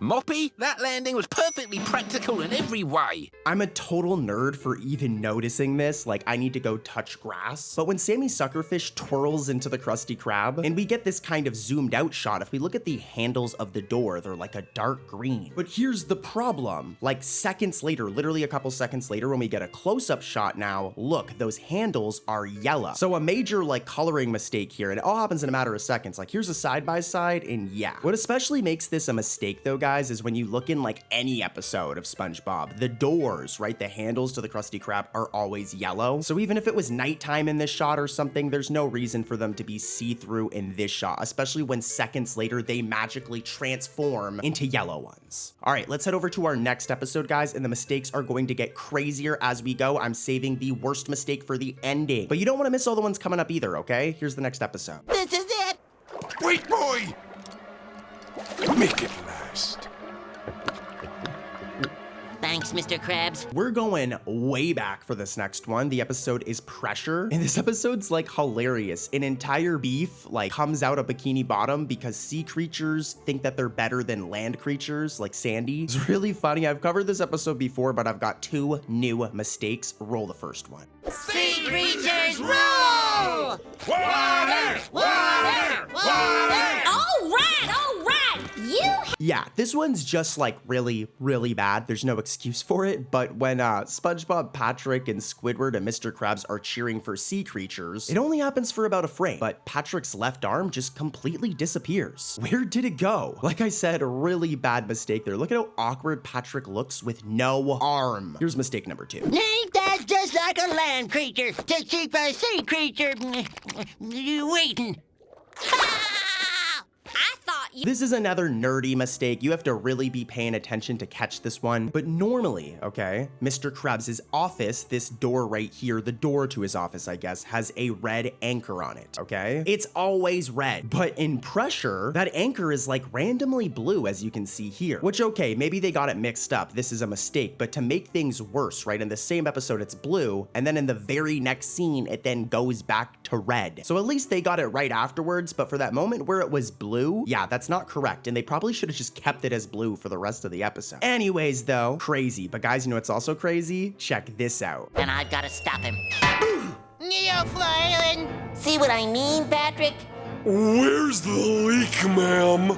Okay, guys, so here's the deal. I think for this entire section, because it's on Frankendoodle and it's about Doodle Bob, I should just like talk like Doodle Bob for the entire section. So, no, I'm kidding. But Frankendoodle's next, so I'm gonna be quiet and get right into them. Here is the first one, and here's a hint, okay? Look at these shots right here. It's like, there's shots of like a barren landscape inside of SpongeBob's living room. Pay attention to that. That's your hint. Roll the footage. Careful with that thing! Very funny. You've made your point. Most artistic. All right, guys, if you were paying close attention to the hint I gave, you should have caught it. But when SpongeBob and Doodle Bob are in SpongeBob's living room, in the initial shot of the TV, the images next to it, right beside it right here, are just shots of like a barren landscape. You can see them right here, and they should stay like this, right, guys? Like if in your living room you had a picture of your dog, okay? It would just stay as your dog unless you changed it, right? Well, in the very next shot, those barren landscape shots are randomly changed to images of SpongeBob and Patrick and the pineapple. But guess what, guys? It doesn't stay that way. They then change again. As in the third shot, they're just solid colors. Then in the fourth shot, they go back to images of Patrick, SpongeBob, and the pineapple. And wait, we're still not done yet, guys. This is how messy this one scene is. In the fifth shot, they then randomly change back to the solid colors. So yeah, this is just like very, very messy. These shots or portraits right here should not be changing so consistently. They should just be one thing throughout the episode. The animators were definitely slacking on this one. But anyways, here's mistake number 2 from Frankendoodle. Huh? Be careful with that thing! Who knows what'll happen? All right, this one's kind of funny. Definitely some cartoon logic going on here, but at the same time, kind of a silly one. So as you guys just seen, SpongeBob hides behind the door here, and then Doodlebob erases it, and SpongeBob's butt, of course. Here's the issue, though. When SpongeBob says, be careful with that thing, who knows what will happen? The door that was literally just erased by Doodlebob is magically back, which I'm like 90% sure was a continuity error here. I don't think this was done for like comedic effect. I think Doodlebob erased it, they forgot about this, and then drew the door again. It's a weird one. I personally really like this episode, Shanghaied. To be honest, I love any Flying Dutchman themed episode. The Flying Dutchman is just like a funny character. Like, here's a compilation of just funny moments of the Flying Dutchman in Shanghaied, and then don't worry, we're gonna get right into the mistakes. Remember the last time I lost me dining socks? Sometimes I wonder how I'd survive if anything should ever happen to me. Yeah, dude, the Flying Dutchman's hilarious, but you know it's also hilarious? These mistakes. Here's the first one. I think, SpongeBob, we're about to get eaten. What can you wish for to make it so we don't get eaten? This is another mistake where it's just like pretty bad, dude. I don't know how this made it onto television, but in the SpongeBob ending, and just for context really quick, Shanghai, this episode, has a couple of different endings. Back in the day when like television and people watched cable still, you could vote on which ending you wanted and then you'd get the ending. But anyways, in the SpongeBob ending, when Squidward is pointing in this shot right here, his arm actually will just disappear for a few frames. Like, dude, where did your arm go? How are you gonna play clarinet with no arm, Squidward? Yeah, it's gone. Just like the animator of this episode, he's probably also gone. He probably got fired. Okay, here's mistake number 2 from Shanghai. Fruit prevents scurvy.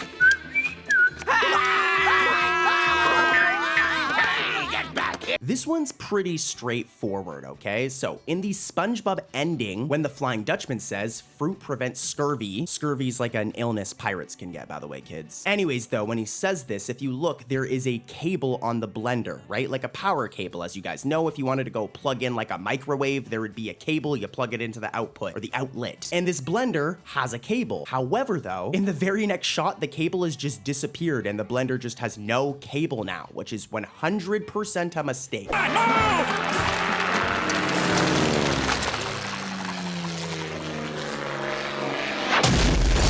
we're back to SpongeBob, and we're going to be doing Band Geeks. This episode is a banger. I don't even think I need to tell you guys. And here's the first mistake. Do instruments of torture count? No. Is mayonnaise an instrument? No, Patrick, mayonnaise is not an instrument. I have covered Band Geeks many times before, okay, guys? It's a very popular episode, and I've been doing SpongeBob mistakes and Easter eggs and all that for a long time. So when Plankton asks whether instruments of torture count as musical instruments, they totally do, by the way. The bottom side of the triangle that he's holding just randomly disappears for a frame. Like, it's there, but then for one frame, look, that whole bottom piece is just gone. It just ceased to exist. It just disappeared into the void. All right, here's mistake number 2 from Band Geeks. And here's a hint. This right here is a PNG of the character Evelyn, and you'll notice she's pink. All right, roll the footage. I really had expected better of you people. Evelyn, when your little Jimmy was trapped in a fire, who rescued him? A fireman? All right, so as you guys just saw right there, Evelyn in this episode in this one shot is randomly green. And this is a problem because Evelyn in every other episode is pink. And there's even some shots literally in this episode where she's pink. So what did she do? Did she go and get plastic surgery and change her skin color? No, the animators made a mistake and colored Evelyn as green when she's supposed to be pink. It wouldn't be an issue if she was green the whole episode, but I mean, she isn't. So yeah, a mistake. And here's one more from Band Geeks. Really had expected better of you people. Was a fireman or some guy in an ambulance, then I'm sure we could all pull together As most of you know, this lovely lady right here is Pearl. Well, I wouldn't say she's necessarily lovely. You guys have seen how this girl acts. Don't be like Pearl, girlies, all right? Pearl is like the most entitled daughter ever. Like, remember when she nearly flooded the Krusty Krab with her tears? Anyways, I don't know why I'm roasting Pearl so much right now. She's the focus of this mistake right here. And you'll notice on her clothing, she always has this P. Imagine walking around wearing a shirt with your initial on it. Like, I was completely right for roasting Pearl. This girl's too much. Just imagine Pearl's Starbucks order. You know Pearl would be so annoying. You know she'd be listening to Taylor Swift. Okay, never mind. I'm going way too hard. Anyways,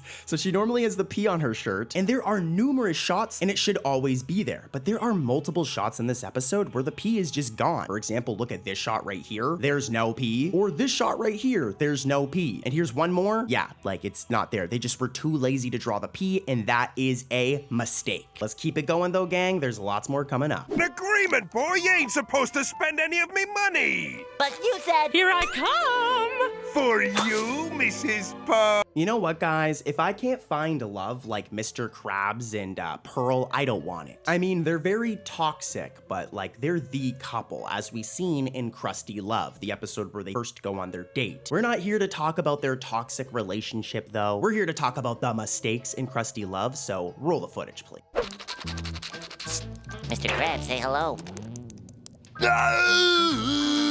No, Mr. Krabs, just say hello. This one's pretty straightforward and pretty simple, but as you guys may already know, SpongeBob canonically is like buck-toothed, all right? He has this like massive gap in his teeth. Like, look at that smile right there, okay? It's like this in every episode, but in Krusty Love, randomly, when SpongeBob whispers to Mr. Krabs, look, that gap in his teeth is just gone, and he has like a normal mouthful of teeth. It looks really weird, and this hasn't really happened since this episode, but it's definitely a mistake. I don't know why they gave SpongeBob an entire mouth of teeth. It looks kind of strange, to be honest. The sash ringing! The flash singing! The bash pinging! The hash-slinging slasher!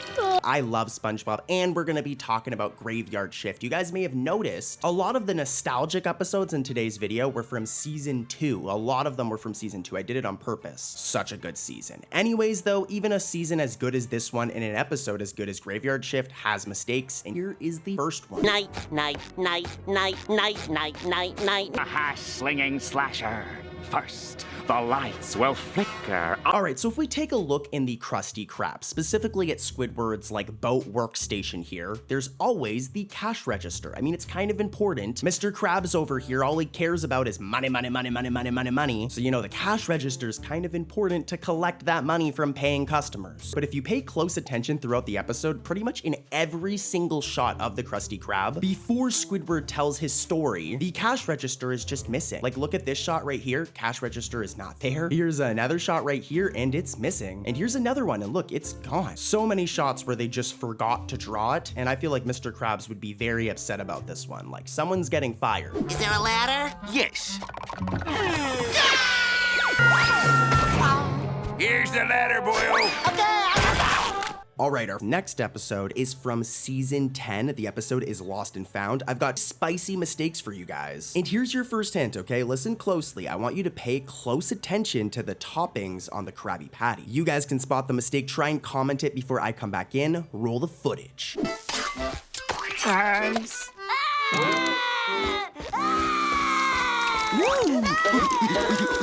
Did you guys catch it? I mean, the hint I gave kind of gave it away, but if you didn't catch it, don't worry, Cartoon Corey's got you covered. So, when SpongeBob first hears the child crying, the patty he's holding in his hand has lettuce first, and then the beef patty after that. Or potentially the crab patty, if you believe in SpongeBob theories. But yeah, it goes lettuce first, and then burger patty. But then, like literally a few seconds later, and look, the burger's been completely deassembled and reconstructed, as now it's patty first, and then lettuce. Here's a side-by-side, and yeah, totally a mistake. Whoop.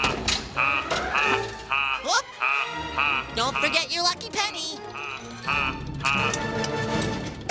Here's a question for you guys. Let me know in the comments. What's your favorite OG SpongeBob season? Season 1, 2, or 3? Mine is definitely 2 or 3, so I'm stoked to talk about this next episode, Imitation Krabs. Plankton has a really cool plan in this one. He like disguises himself as like a robot version of Mr. Krabs. Everybody falls for it. What you definitely missed if you watched this episode are these mistakes. Here's the first one. Ooh, yum, yum. Back you hungry hand! Back! Help! Gee, Mr. Krabs, I'm sorry. It's only for a few frames, but dude, okay, get ready. So at the ending of this episode, when we see SpongeBob pushing Mr. Krabs in like the little container thing away from Hans, who's trying to eat him, there's a few frames where the basket's underlay is duplicated, and we see two of them on the screen at the same time, when we should only see one. All I know though is this shot's just making me kind of hungry. Like, now I want some fries. As a matter of fact, let me order some real quick. You won't even recognize the place, Squidward. Yeah, probably not. Okay, so this mistake is definitely more of a continuity mistake, and it's pretty much the entire episode called Squid's Visit. I'm gonna play a couple of lines from this episode, which should reveal what the mistake is, and if you guys don't get it, I'll come back in and explain it. It's been so long. I can't even remember your last visit. That's probably because I've never visited you. Okay, let me explain, all right? So, you guys have seen this happen many times in SpongeBob, where Squidward has gone over to SpongeBob's house. A good example of this is the episode I Was a Teenage Gary, where we literally see Squidward go into SpongeBob's house.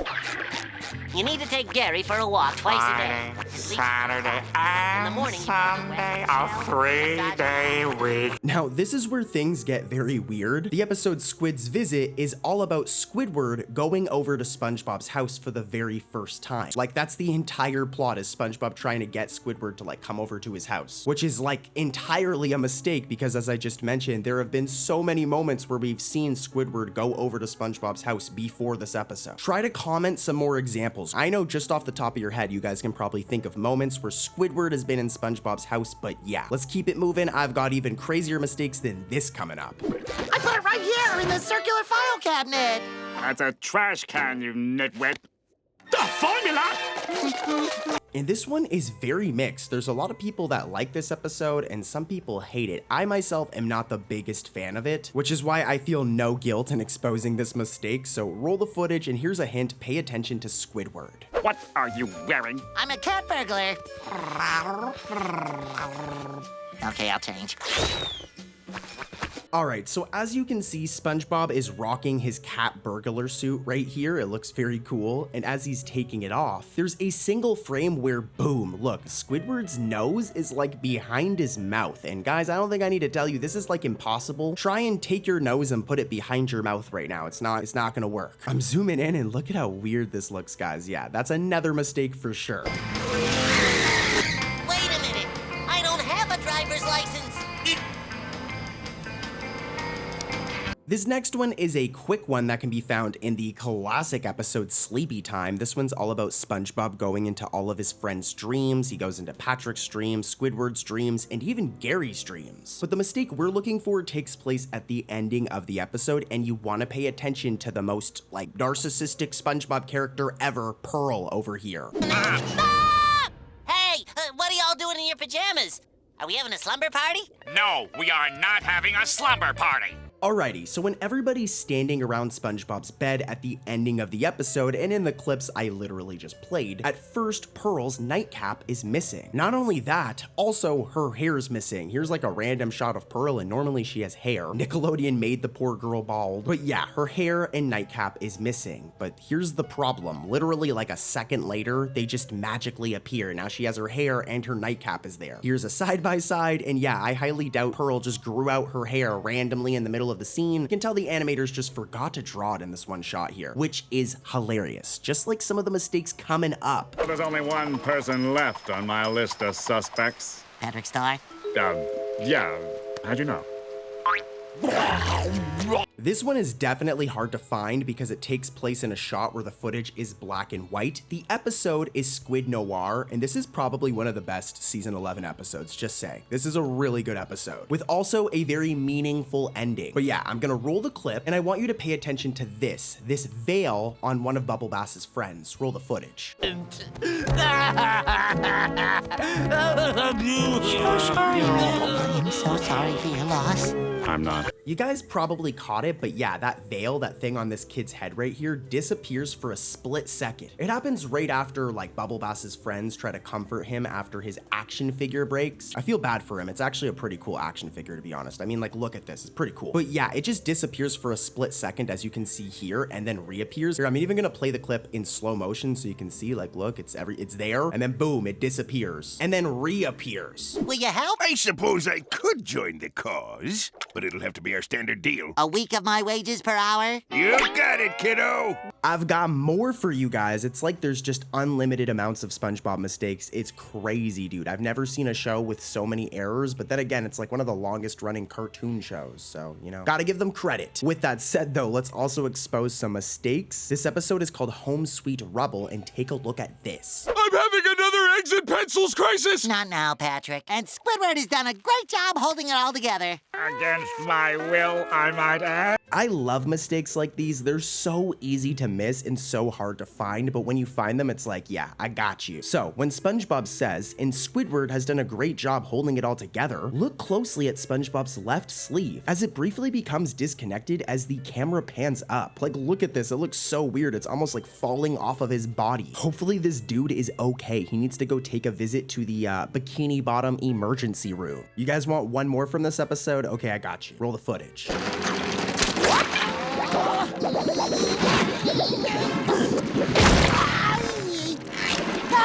This one is admittedly not like super crazy, but as I always say, it's still a mistake. Now, as you guys seen there, SpongeBob is struggling to hold up this like wet falling roof from his house. Like, dude could have died from this. If you look closely in the very first shot and then the second shot of it, the color of like the water is different. It's subtle, but at first it's like a dark blue color, and then it randomly changes to a light blue color. You're only gonna see the difference with a side by side. Here, let me show you. Yeah, side by shot right here. And now you can really see it. The color of the water has changed randomly. I don't know why, I don't know what happened here, but this was definitely not intentional. It's for you.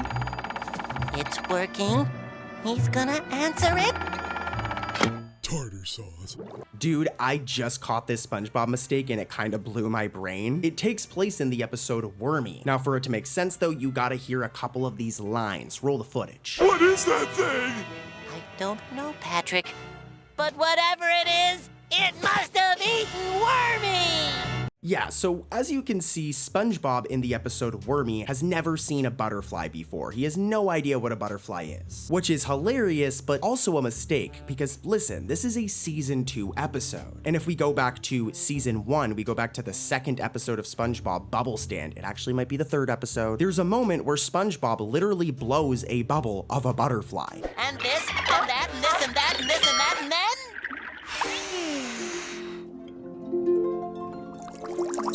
So if he did this in season 1, he literally made a butterfly out of bubbles, then in season 2, why is dude acting like he's never seen a butterfly before? That is a continuity mistake right there. Whoever wrote this episode definitely did not watch the episode Bubble Stand, which is, it's okay, but it's still a mistake. Squidward and I can take care of the Krusty Krab while you're gone.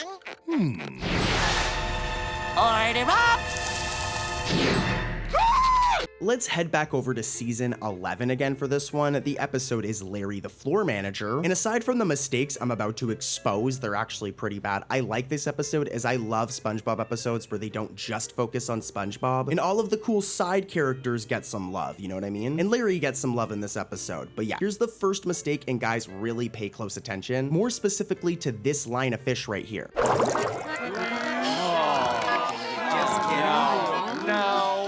Yes, I will have a quad patty with Okay, listen closely, guys, because this one needs a lot of explaining. So when we see this long line at the beginning of the episode from the outside, it consists of an incidental 7, John, this random unknown fish, incidental 29 right here, sandals, incidental 153 right here, incidental 47, and incidental 2. I just pointed them all out for you, okay? However, though, seconds later when we see the same shot from the inside, which I repeat is seconds later, the people in line change behind and Incidental 7, with now Incidental 49A, Incidental 3, and Incidental 67 appearing, with Incidental 29 being moved forward, and John and the unknown fish just completely disappearing. Here's a side-by-side of both shots, and I'm zooming in on the lines in particular, and you can see. And remember, guys, this wouldn't be like a problem if this doesn't happen in like a matter of seconds. It's like you see this shot, then the next shot is this shot, and everything is changed. So yeah, kind of messy. And that still isn't even it for Larry the Floor Manager. I've got another mistake, believe it or not. Roll the footage, please.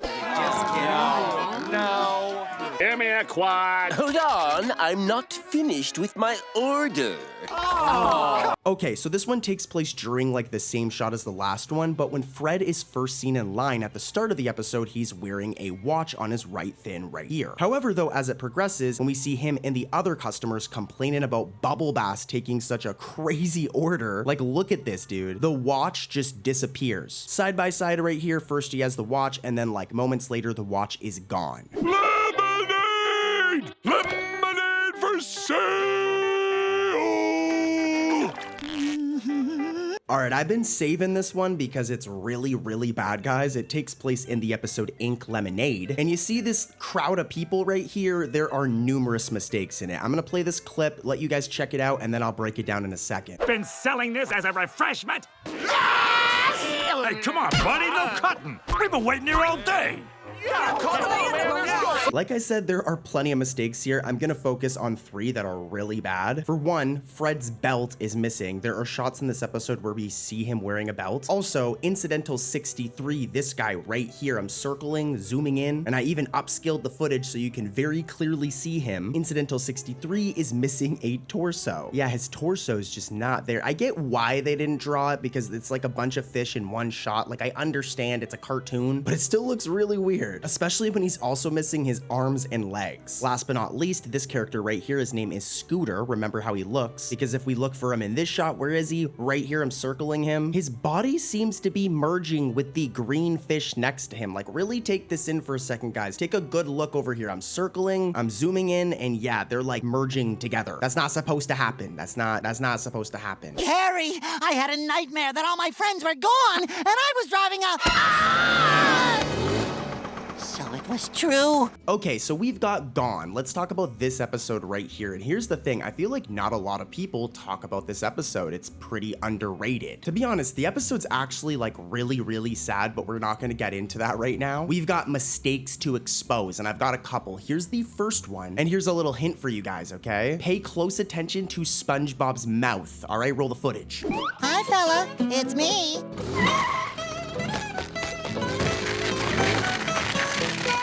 It's okay, I'm licensed. Yeah, I love mistakes like these ones because they're really bad. They're very fun to point out, but they're very hard to find. Hopefully with the hint I gave you guys, though, you were able to catch it. As when Bodie drives away for the first time, we can see SpongeBob's mouth briefly overlap with the boat for like a split second. Look at this. I've circled it and I'm like slowly zooming in, dude. Like, how did they make this mistake? Okay, to be fair, it's only for a split second, but yeah, it looks very, very rough. Somebody got in trouble for this, I think. And guys, we're gonna get more people in trouble because here's mistake number 2. May I have some more of this delicious iced tea?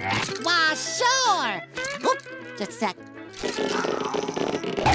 Okay, so if we go back in time to the OG days of SpongeBob, when we go to the episode Tea at the Tree Dome, okay, iconic episode where we're introduced to Sandy Cheeks, we learn that SpongeBob, because he's like a sponge, and same with Patrick, they need water helmets when they go inside Sandy's Tree Dome. Or, like, I hate to say it, they'll die. So this scene in Gone right here is totally a mistake. Like, why is SpongeBob able to breathe in Sandy's Tree Dome without a water helmet? He looks cool, like, impersonating Sandy, like, he looks pretty fresh. But yeah, because he's not wearing the water helmet, SpongeBob should like low-key, like just, he should die. I hate to say it. Anyways, though, let's keep it going. I've got more mistakes coming up. These customers are blocking the way. This next one is definitely a quick one. It takes place in the episode Plankton's Paranoia, which just saying is actually a pretty good episode, but the mistake is like really funny. And here's a hint, it has to do with Mr. Krabs, okay? Roll that footage. Did you enjoy the surprise party, Mr. Krabs? I'll tell you in a second.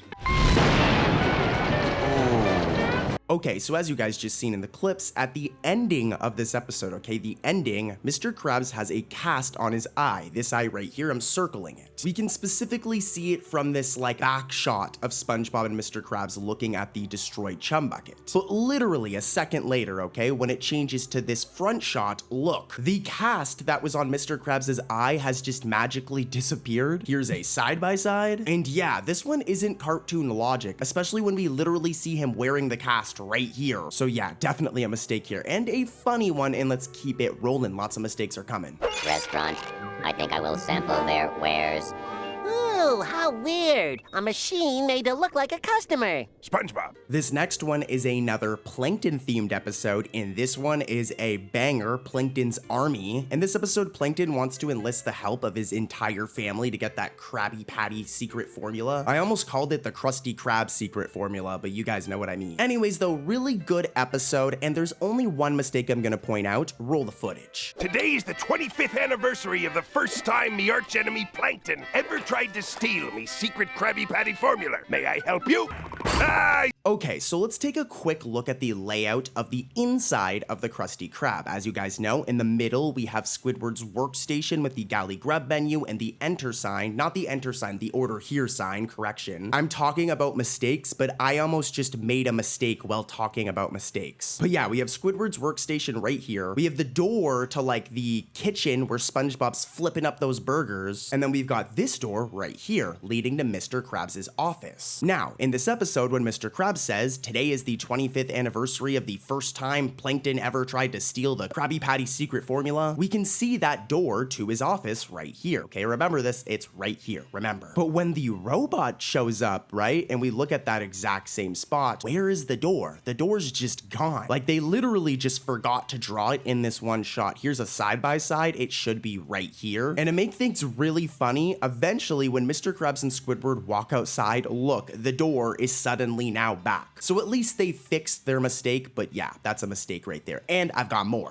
I give you Krabby Land! Throughout the years of SpongeBob, we've seen many different business opportunities from Mr. Krabs. For example, Krusty Catering or the Krusty Krab food truck. He even turned the Krusty Krab into an ice skating ring in the episode Krabs a la mode. Like, this dude is a very business savvy guy. He isn't necessarily the nicest person in the world, but he's got a mind for business, okay? And in the episode Krabby Land, he had a new scheme. He makes like a amusement park themed around the Krusty Krab. It's a really lame amusement park made up out of garbage, but yeah, it's a really good episode, and we got some exposing to do. Here's a hint, I want you to pay attention to Squidward, okay? Roll that footage, and let's see if you guys can spot this mistake. Let's do it. Where's Mr. Krabs? He's missing out on all the summer fun. Let me go! Okay, so a little bit of context first. This is going to seem like a nitpick, but when it comes to Squidward Tentacles over here, the most depressed and grumpy man in Bikini Bottom, when we look at his design, always, okay, if we go and look at him in Help Wanted from season 1, we can see that he has these wrinkles on his forehead. And if we even look at shots from the Sandy Cheeks movie, the most recent SpongeBob thing yet, look, he has the wrinkles on his forehead. So, this scene at the ending of the episode, when SpongeBob says, "Where's Mr. Krabs?" He's missing out on all of the summer fun. Why is Squidward missing the wrinkles on his head right here in this shot? And they're not just missing for a single frame or something, and Squidward isn't making some like super specific facial expression that would justify them not being there. You can tell that for whatever reason, for this one shot, they just did not draw his forehead wrinkles. Is it the end of the world? No. Am I gonna lose sleep at night? Probably not. I mean, maybe. But it is a mistake. Next up, we have snooze to lose. Or no, snooze you lose. Again, right there. I'm making a video about mistakes, and I just made a mistake. But it's snooze, you lose. Really good episode. Here are some clips from this one, and then we're gonna get right into the errors. It's really bad. Pardon me. Hey, Twinkle Toes, you're in a no dancing zone. Now beat it. All right, it's time for mistakes, baby. Here's your hint. Pay close attention to Squidward's head. You are a genius.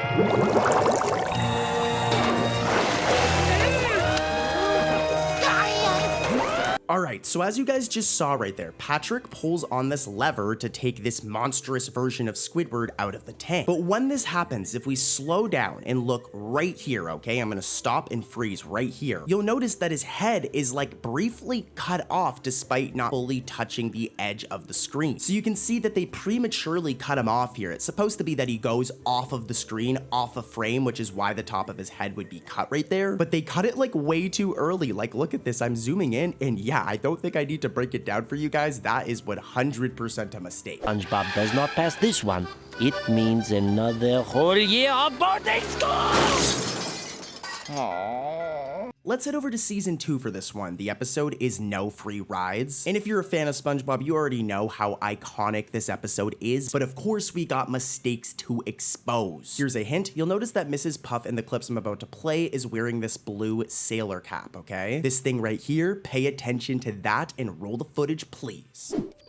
I hope I still remember how to do this. Oof! Oof! Arg! I'd never let you have this boat, not even if you were... Okay, so listen closely, this first one's kind of complicated. So we first see Mrs. Puff wearing the ski mask and her blue sailor cap, starting from the scene where she is hijacking SpongeBob's boat and drives away. Now, eventually it's revealed that SpongeBob is in the boat, and he thinks that Mrs. Puff is not Mrs. Puff and an actual hijacker, like an actual robber. Someone's trying to steal his whip. Now, in the scene where SpongeBob's boat is about to crash into the police car, while SpongeBob is hitting Mrs. Puff repeatedly with his left hand. As the scene progresses, there is one frame where we can see that Mrs. Puff is missing the blue sailor cap right here. She's wearing it seconds before in this shot right here, so she should still be wearing it in this shot right here. They just forgot to draw the blue sailor cap in this one shot, which is kind of funny, but not as funny as some of the other mistakes we're covering today. So let's head over to another episode. What you got there, SpongeBob? Something super secret. Yeah, I guess you'd want to keep this secret. The episode shopping list is all about this dude right here, Yeti Krabs, and is actually a pretty good episode. I will say it has some fun moments, but you guys know what we're here for. We've got mistakes to expose. Now, here's a hint. I want you to take a look at this shot of the Krusty Krab. As you know, there's the restaurant itself, there's this enter sign, and there's the clam Krusty Krab sign. Remember this, and let's see if you can spot the mistake. We're running low on secret ingredients. I need you to go shopping. But be careful not to lose the list. If you know who. All right, what was missing? Let me know in the comments, all right? You probably noticed that the Krusty Krab clam sign, specifically in the scene where Plankton's listening to Mr. Krabs through his like giant stethoscope, there we go, that's how you say it. Yeah, in that shot right there, both the Krusty Krab clam sign and also even the enter sign are just completely missing. They just didn't draw them. Definitely some cartoon logic, but it's also just kind of lazy. They're a part of the design. Where did they go? The inside of the restaurant doesn't look super accurate either, but that one's definitely cartoon logic. So let's head over to another episode that actually has a really bad mistake that isn't cartoon logic. SpongeBob, I see him. What's he doing? He's just standing there, menacingly. All right, you know Cartoon Corey's got you because I've got another banger of an episode, another old school episode, Hall Monitor. Now, I've covered this episode before, but I've got two mistakes that I've never covered before. They're brand new, they're fresh. Now, here's your hint. This mailbox right here, okay, pay attention to this. Roll the footage, please.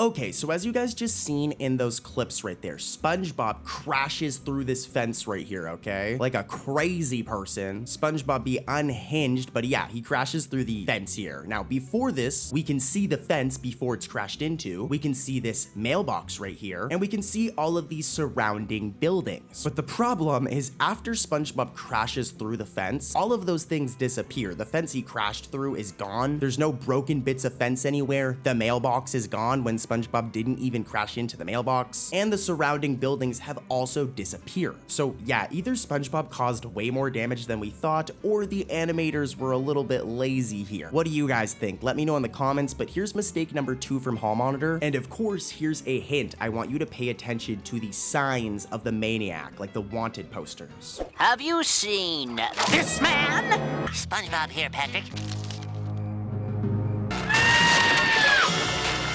Okay, so some context, and I'm not gonna ramble on here too long because I know you guys want to see the mistakes, you don't want to hear me yap. But a big plot point of this episode is that SpongeBob is elected as hall monitor, but he takes it way too seriously. He's just hall monitor at school, but dude starts like walking around Bikini Bottom like he's a cop, acting crazy, resulting in people thinking that SpongeBob is a maniac. Also resulting in the police and just everybody looking for this wanted maniac, who's low-key just SpongeBob having a power trip. It's really funny. Now, throughout Bikini Bottom are these wanted maniac posters, as I mentioned. And the issue is that these posters just change, like in every shot, they're just different the way the poster looks. For example, the poster that the officers show Patrick and the one that Patrick stumbles on his own does not depict any clothing on the maniac or SpongeBob. He's just naked, boy. While the one placed in the background of SpongeBob during his patrol does show him wearing clothing, as you can see here. This one does have clothing. So it's very inconsistent, and think about it, these wouldn't be hand-drawn. Like the police would have printed a ton of these with a printer and would have hung them up around Bikini Bottom. This is why this officer right here has a poster. So all of the posters should look the same. It would confuse people if some posters had clothing and then some didn't have clothing. How would people find the person that everyone's looking for? But anyways, I'm rambling on too long. Let's head over to another mistake, and this is where things are gonna get spicy, guys. The mistakes I covered already are weak compared to what's coming up. Next up, we have an episode that is quite literally all about mustard. I mean, there's a little bit more to the episode. I'm gonna play some clips kind of summarizing the setup so you guys get why it's about mustard. Roll the footage, and then we'll get right into the mistakes, don't worry. You're both hereby ordered to go down into the mustard mines and bring me back more mustard. Yeah, like I said, there's a lot more to the episode, but it is primarily about mustard. And yeah, interesting. Let's get into the mistakes.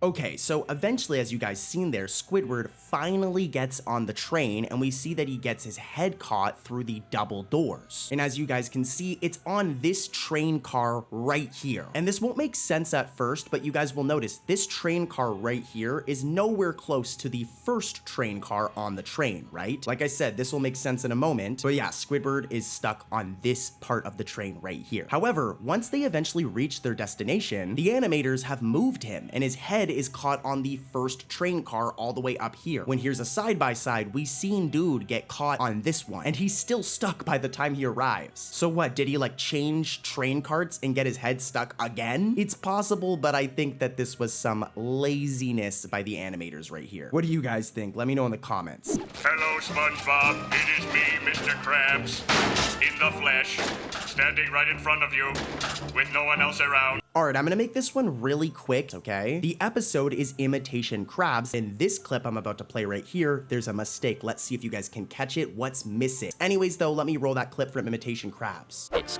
culinary complexity.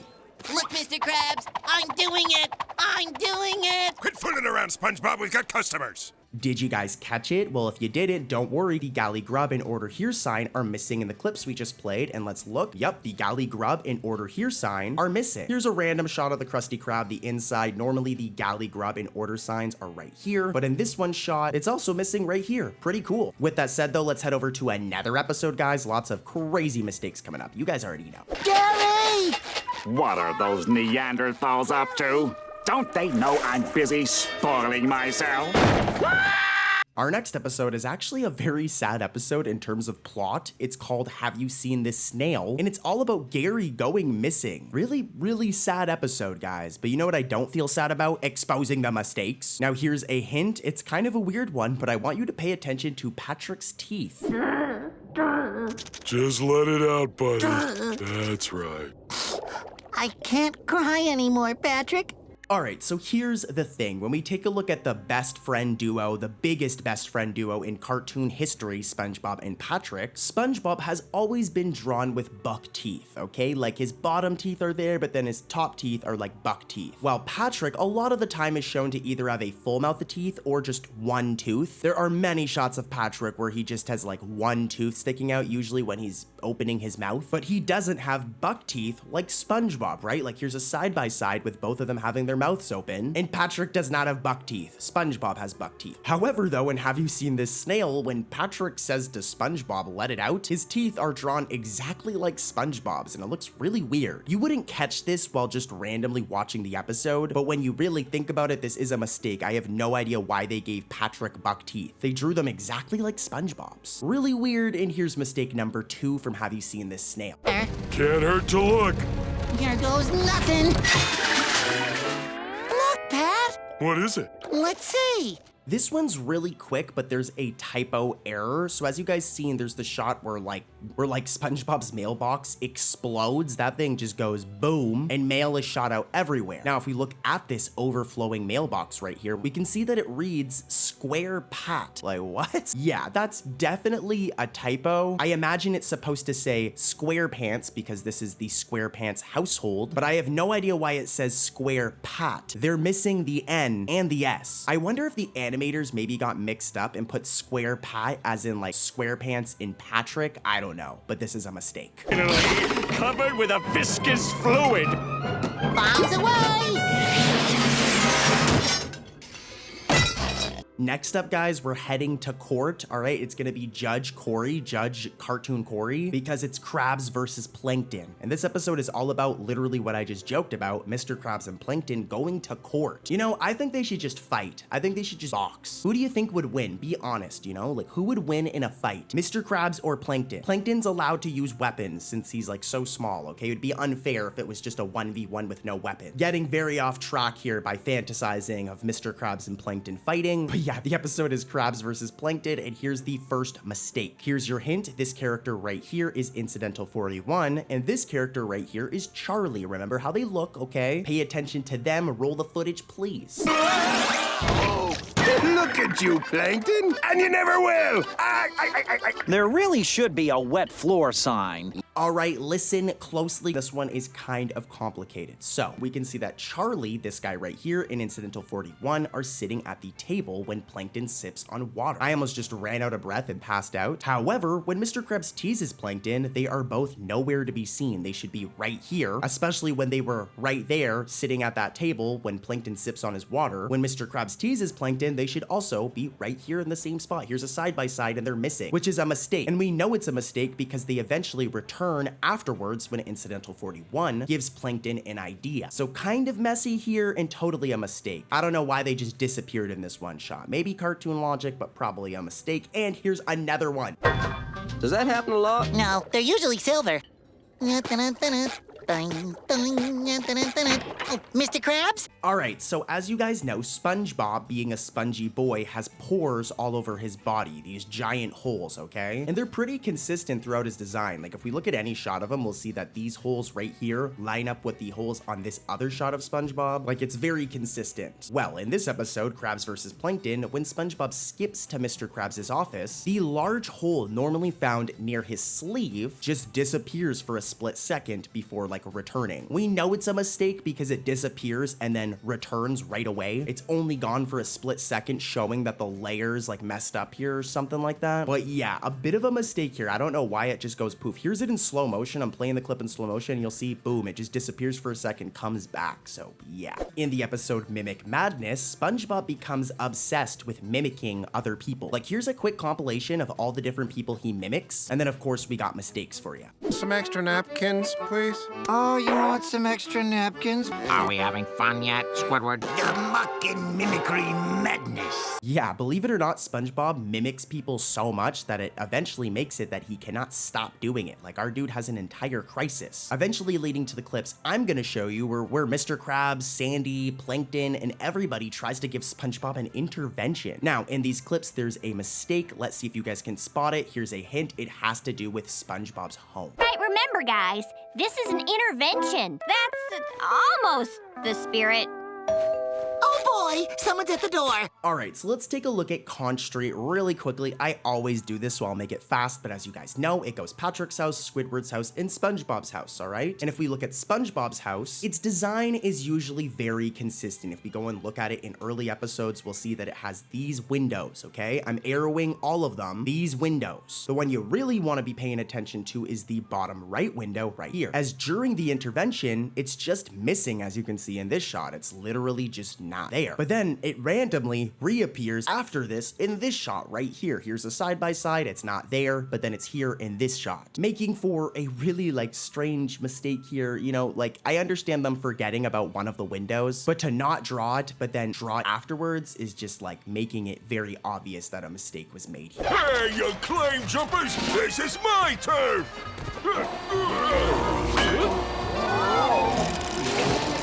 Next up, we're talking about the episode Food PBFFT Truck. This is an episode of SpongeBob from the modern era from SpongeBob season 13. And at the beginning of the episode, there are 3 mistakes in one. Here's a hint. This is incidental 104. This is incidental 45. And this is incidental 42. I'm showing pictures of them. Pay attention to them. Roll the footage. Me restaurant is packed to the gills with customers and their money. All right, 3 errors in one shot. Maybe you guys spotted them. If not, don't worry, Cartoon Corey's got you covered. So at the beginning of the episode, for one, if we slow down the footage, this right here is incidental 104, and their shirt disappears, which is very rough. I don't think I need to explain to you guys why this mistake right here is really bad. That's somebody's getting in trouble. Now, we can also see that there are 2 incidental 45s when there should only be 1. There's one at the dining table with incidental 42 and one waiting in order to get money to Squidward. The third mistake is that if we look at any of these shots I'm showing, here's one example, here's another example, and here's a third example. I'm showing all 3. The Chum Bucket and Krusty Krab are canonically across from one another. We even see this in the latest SpongeBob movie, the Sandy Cheeks movie. Look at this shot. They're directly across from one another, and there's this path right here, okay? Well, it's very hard to see, but as you can see from this outside shot, the path to the Chum Bucket and the Chum Bucket itself are just missing. That's 3 mistakes in one shot right there, guys. And let's head over to another episode with more mistakes. Nice license. Can I touch it? I'm gonna make this one real quick. It's from the season 13 episode, Seaman Sponge Haters Club. This episode is all about like a group of people that hate SpongeBob meeting every week to talk about how much they hate SpongeBob. Anyways though, let's find the mistake. It has to do with SpongeBob's body, okay? Roll the footage.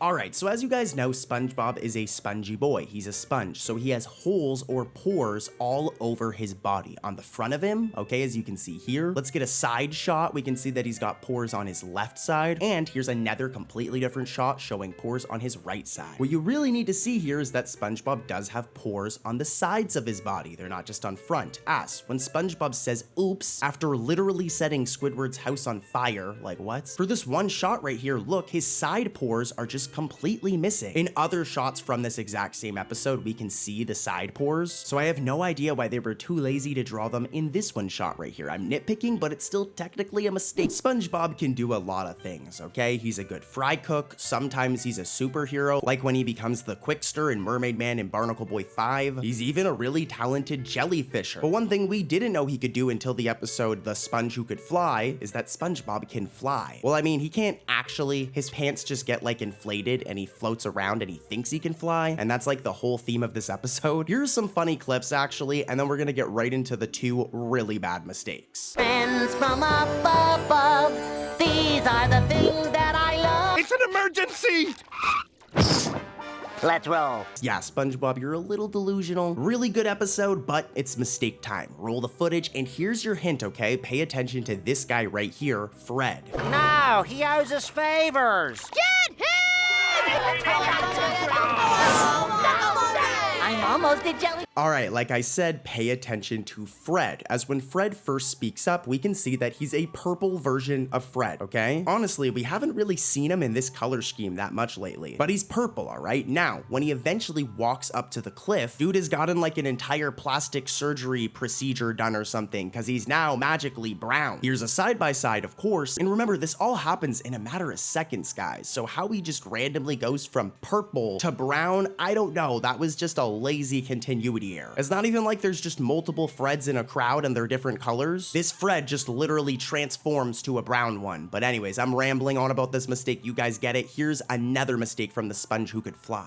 I guess I'm not meant to fly after all. Huh? Okay, I may have covered this one before, so if I have, I'm sorry, but it's still like a pretty bad mistake. All right, so while SpongeBob is starting to realize that he cannot fly without his pants and is talking to the jellyfish, before the jellyfish eventually help him, we can see all these jellyfish in the background right here, okay? Now, when the jellyfish buzz while they start to help SpongeBob fly without his pants, these background jellyfish just randomly disappear. They don't fly away or fly off of screen or off frame. You can see that their layer is just cut and they literally disappear. Like, I'm gonna play it in slow motion, you can see it, and look, they just disappear. I'll play it again in slow motion, and yeah, they just disappear from the background. Pretty lazy if you ask me, and guys, I've got even lazier mistakes coming up, so stay tuned. I'm saving the worst for the end. I don't know. Is it dangerous? Babe, it's nautical. All right, guys, for this next one, we're gonna be doing something fun. We're gonna be whale watching, which is literally the name of this episode. It is a mistake, so I'm gonna be quiet and get like right into them.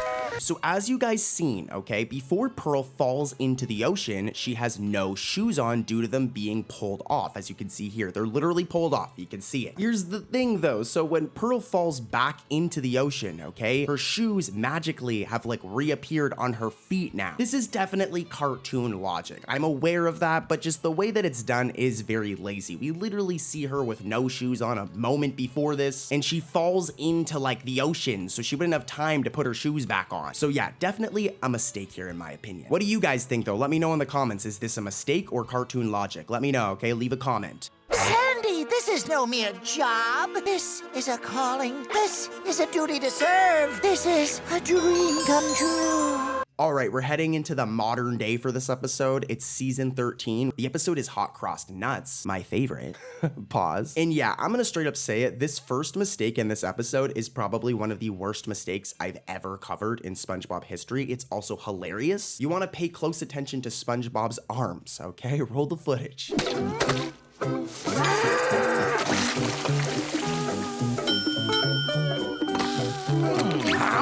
All right, did you guys catch it? So when SpongeBob and Sandy deliver a Krabby Patty along with some nuts to Squidward, if you look closely, we can see Squidward right here, right? So why is this arm right here the same color as Squidward? Yeah, the animators messed up big time and made it that SpongeBob's sleeve and like arm is colored in Squidward's skin and shirt palette. Even the sleeve of his shirt is brown, like Squidward's brown shirt. So yeah, this is like a really, really bad one if you couldn't tell, guys. I don't know how they got these colors mixed up, but we've got more mistakes to cover. Here's another mistake from Hot Cross Nuts. I'll take some nuts. His butt's never wrong. I heard some. Me too. Ooh, nuts. This one's really easy to miss, okay? But this right here is incidental 37A, and you'll notice that there's lines on his dorsal fin. This is his dorsal fin right here. I'm circling it, and you'll see there's lines on it, right? Well, these lines randomly disappear when incidental 37A arises for incidental 180's pants. Here's a side-by-side with the lines and a version without the lines, and just, yeah, definitely a mistake, and let's head over to another episode. You ready for a test drive? No problem, we'll try this one. Next up is the episode Sanitation Insanity, and I'm gonna make this one a quick one. I have a good mistake for it. It's a continuity error, and yeah, roll the footage. Let's spot this mistake. Just give me your trash! No!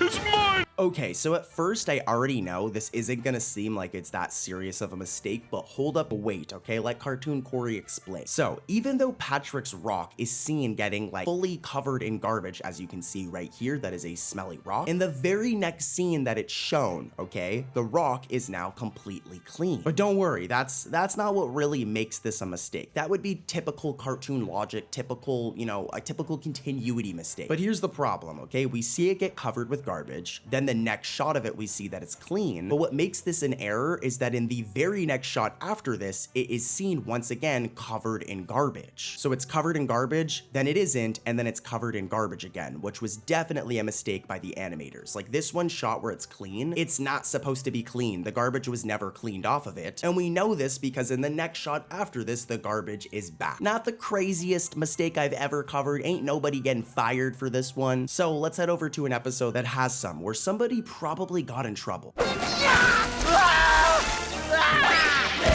Well, looks like there is something new on the menu. Ow. Being the total SpongeBob nerd that I am that needs to go outside and touch grass, I've seen like every single season 13 episode. I really liked season 13. I felt like it was a return to form for the show. And one of my favorite episodes was SpongeBob on Parade. I think this episode is really underrated. So I feel awful that I'm gonna expose mistakes, but I gotta do what I gotta do. Here's your hint, pay close attention to what Bubble Bass, this is Bubble Bass, pay attention to what he's wearing throughout this scene. Roll the footage. And here we see the domino effect in action. My champion. It has to do with gloves. So Bubble Bass is dressed as Mermaid Man with gloves on his fins, as you can see here. Yet in this shot right here where he's being thrown, poor Bubble Bass, like look at him, he got yeeted. As this happens, the gloves and sleeves are just randomly missing. I highly doubt he took them off while being in the middle of like being thrown. So this, my friends, is absolutely 100% a mistake. Let's eat. Mama!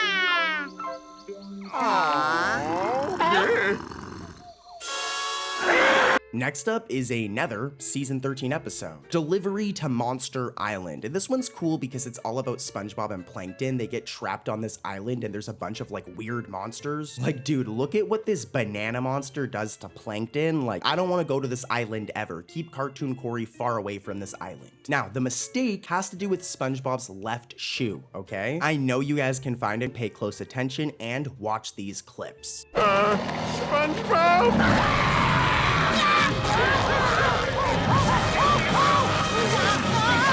This one is pretty rough. So when SpongeBob and Plankton are running away from this like snake monster thing, like look at this thing, dude. Again, I never want to go to this island ever, but as they run away from the monster, if we look very closely, SpongeBob's left shoe turns transparent for a whole frame. It's quick, so I'll definitely like forgive Nickelodeon for this, but this is a pretty rough mistake. Like it's only for a frame, but that dude's foot is just not colored in at all. Now guys, I've got a couple more SpongeBob mistakes. Let me get my wallet. Wait, let me check this pocket.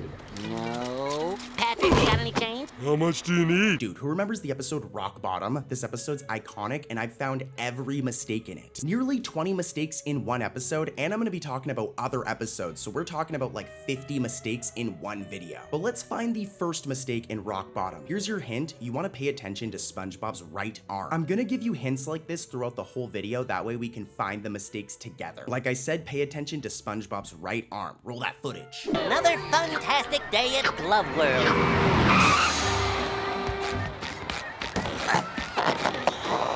All right, mistake number one. Hopefully you guys caught it. If you did, comment it. But if you watch really closely in the clips I just played at the very beginning of the episode when SpongeBob and Patrick are boarding the bus, if we watch it frame by frame, look right here, SpongeBob's right arm is just completely missing. It does reappear after this. It's only missing for a couple of seconds, but it looks so weird seeing SpongeBob without an arm. Here's mistake number two. Here's your hint. It has to do with the color of SpongeBob's pocket, okay? Roll the footage. I know you guys can catch it. Wait, let me check this pocket. No. Patrick, you got any change? How much do you need? How much is it? Okay, so as you guys just seen right there, SpongeBob checks his pockets in his iconic SquarePants for money, all right? He needs some dollar bills. Now, the first time he does it, the pocket looks like this, okay? You can see the pocket looks like this, remember. As the second time when SpongeBob checks for money, he needs more dollar bills. Look, the pocket is now like round. Here's a side-by-side, and I'll admit this isn't the craziest mistake. I'm saving the worst mistakes for the end, so stay tuned. The mistakes are gonna get wild, but this is technically a continuity mistake. I'm gonna move on to the next one, but there are tons of different types of mistakes, guys. Like there's continuity mistakes where, you know, like at first this fish is this color and then now he's this color. And then there are blatant mistakes like the one we just covered where SpongeBob was missing his arm. So anyways, mistake number 3, let's keep it moving. Here's your hint, pay attention to this fish.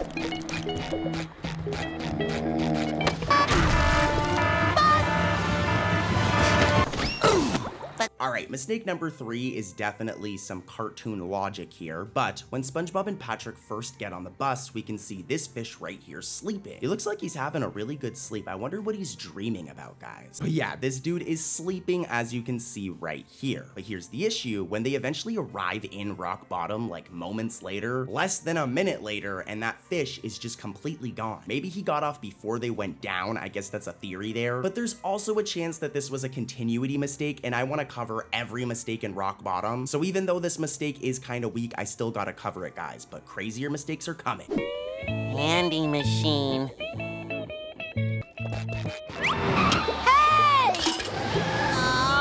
Did you guys catch the mistake? If you did, comment it below before I explain it. So when SpongeBob looks at the vending machine, this one right here, we can see that the vending machine is facing him, okay? I want you to look at the angle of everything here. However, though, moments later, when he's choosing the candy he wants, it's now facing the opposite side of the road at like a 90-degree angle. Definitely some cartoon logic going on here. It is a cartoon, but this is also a bit of a continuity error. I mean, look at the side-by-side. Look at how the vending machine looked before in comparison to now. And yeah, that's kind of a mistake. And we've got more. Let's keep it moving. Let's head over to number 5. Here's your hint. Pay attention to the balloon SpongeBob's holding. Okay, you got it? Let's see if you can find this one. I'm gonna get a bus schedule. Hey, SpongeBob, the bus is here! Come on, bus. Okay, so when SpongeBob looks for a bus schedule, we can see that he has his balloon. All right, right here, he has his balloon. I kind of want one too. Anyways, though, like I said, pay attention to SpongeBob's balloon. He's holding it here, but when he chases after the bus in this scene, the balloon is not in his hands. It's just magically disappeared. We see him in multiple shots without the balloon. He doesn't have the balloon here. He also doesn't have the balloon here. But then in the very next scene, he randomly has his balloon again. So yeah, very messy, and yeah, that's a mistake right there. And here's another one, okay? Here's your hint. Pay attention to SpongeBob's pores. If you don't know, his pores are his holes because he's like a sponge, but yeah, pay attention to those. No more Mr. Nice Guy.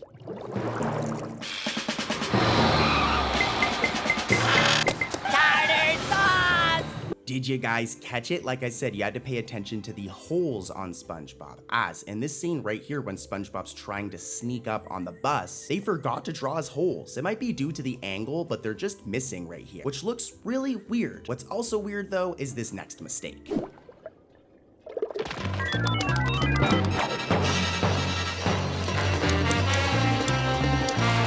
Did you guys catch it? Okay, so this sign right here reading bus is kind of iconic. It's like a big part of rock bottom. Now, the sign is here, okay? And if we can see it here, then we should also see it when SpongeBob is first dialing the letters on the candy machine. However, though, the sign is just missing in this shot. It should be right here, but it's completely missing. And to really highlight that this is a mistake is if you keep on watching, it literally reappears in the next scene. Pretty interesting, and here's your next hint. Pay attention to the facial expression on the cardboard version of SpongeBob. Got it? You guys got it? Okay, okay, roll the footage. Tartar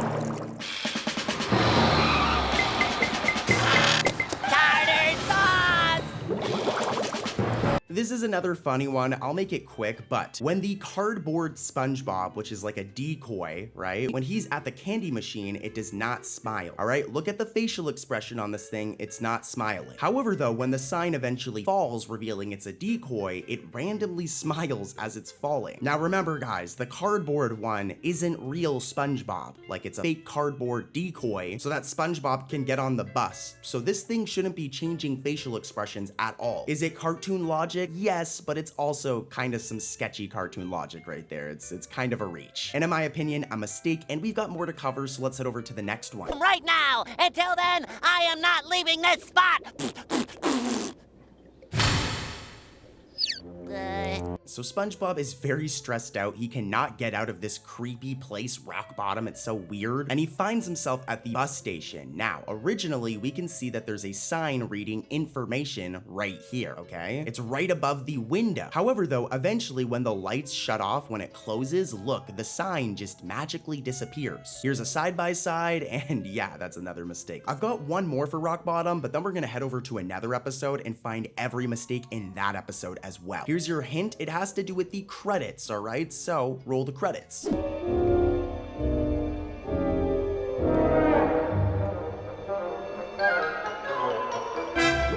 I doubt you guys caught this one, I can't blame you, but the storyboard artists are not credited in this episode. If we look at the credits of any other episode, here's an example. You can see the storyboard artists are being credited right here, but in this episode, the storyboard artists are not, and only the directors are credited. This is the only episode in this season where this happens. Now, that was a very boring mistake, so let's head over to another episode and find every mistake in the episode a place for pets. Here's the thing though, there's only 2 mistakes in this entire episode. It's from season 13, so it's not that old. It makes sense. Modern day SpongeBob doesn't have as much mistakes, but anyways, as always, here's your hint. Pay attention to SpongeBob's thumb, okay? And remember guys, comment your mistake before I reveal it. Anyways, pay attention to his thumb and roll the footage, please. Bouncy C, would you? Ooh, gladly.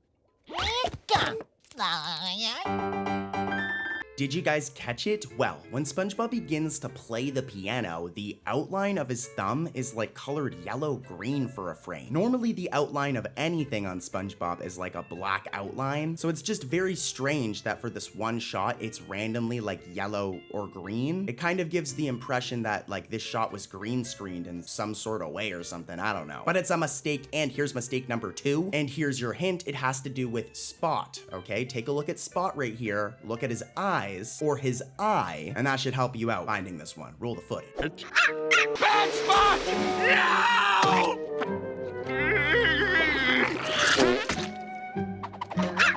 Yeah, you guys probably guessed it. My hint was a little too clear, but in one scene, Spot has 2 eyes instead of 1. Spot, who's Plankton's pet, he's always only had 1 eye. Look at these shots from his debut episode. So yeah, a mistake. And then they cook you, and then they eat you, or worse.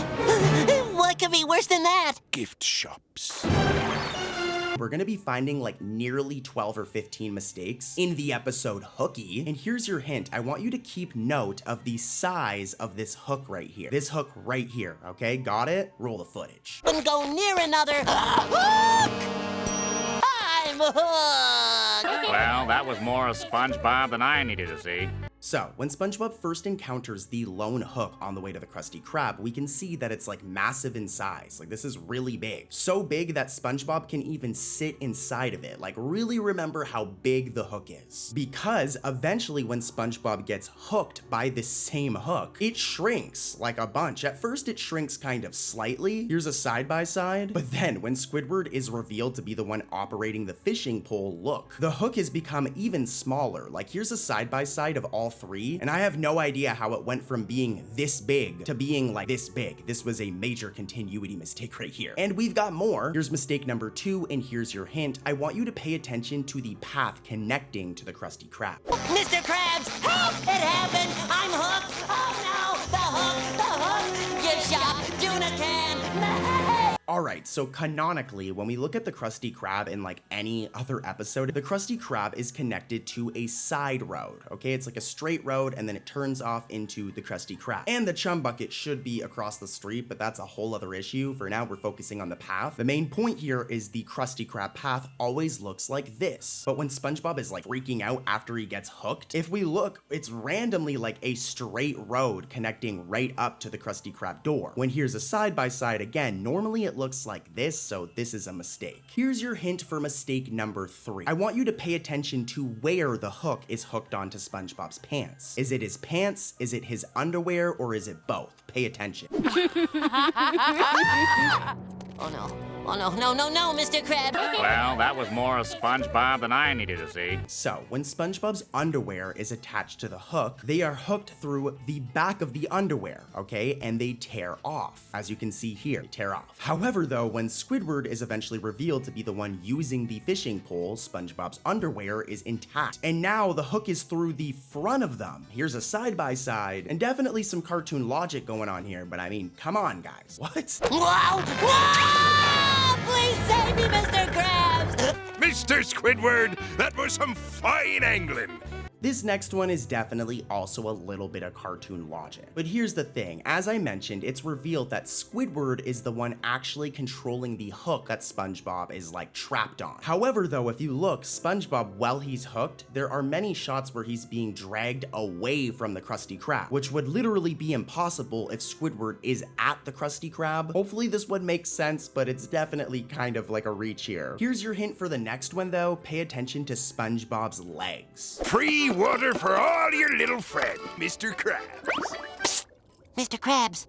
SpongeBob, you're 2 minutes late. If you look closely, okay, when SpongeBob comes up to the Krusty Krab door, both the fishing hook and SpongeBob's legs are just missing. You could argue it's due to the angle, but I mean, come on, like, look, you should still be able to see SpongeBob's legs, and we should still be able to see the hook. It's specifically when SpongeBob shows up by the Krusty Krab door after Mr. Krabs is seen giving drinks to Pearl and his friends, by the way. Do you think the lad has learned his lesson?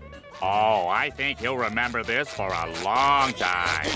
No, I will. The underwear! This one's a classic mistake. This happens in SpongeBob all the time. But when SpongeBob runs away from the Krusty Krab, whining in embarrassment, yeah, the chum bucket is just missing. Normally, the chum bucket is directly across from the Krusty Krab. Here's an example of this. So yeah, this is a mistake. And here's your hint for the next one, okay? A certain sign should be on the Krusty Krab doors or windows, but maybe it's missing. I don't know. Maybe it's missing. We'll have to watch the clip. Let's take a look. You were a good little fry cook, SpongeBob.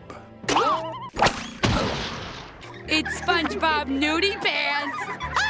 Yeah, so a gag in this episode is that because SpongeBob is hooked, he's going to eventually like die. So Mr. Krabs puts up a help wanted sign in the window so he can replace SpongeBob when he eventually gets taken to the surface and put in gift shops. We see him put the sign up in this shot, but after SpongeBob is like flung into the door in these clips right here, the help wanted sign should be right here, but it is missing. Again? Again! The hooks! No, no, no! Alright, so during the scene you guys just saw, alright, there is a plastic sheet, the type used in traditional animation to ink in paint, non-background elements, and this plastic sheet appears to have some damage to it, alright? So this is like a full-on animation mistake. If we look right here, we can see that there's like some damage to the actual frame. It may look like there's a random like see-through jellyfish on screen, but no, this is damage to the actual like film or plastic sheet, making for an interesting mistake, a really bad one, definitely the worst mistake in all of Hooky.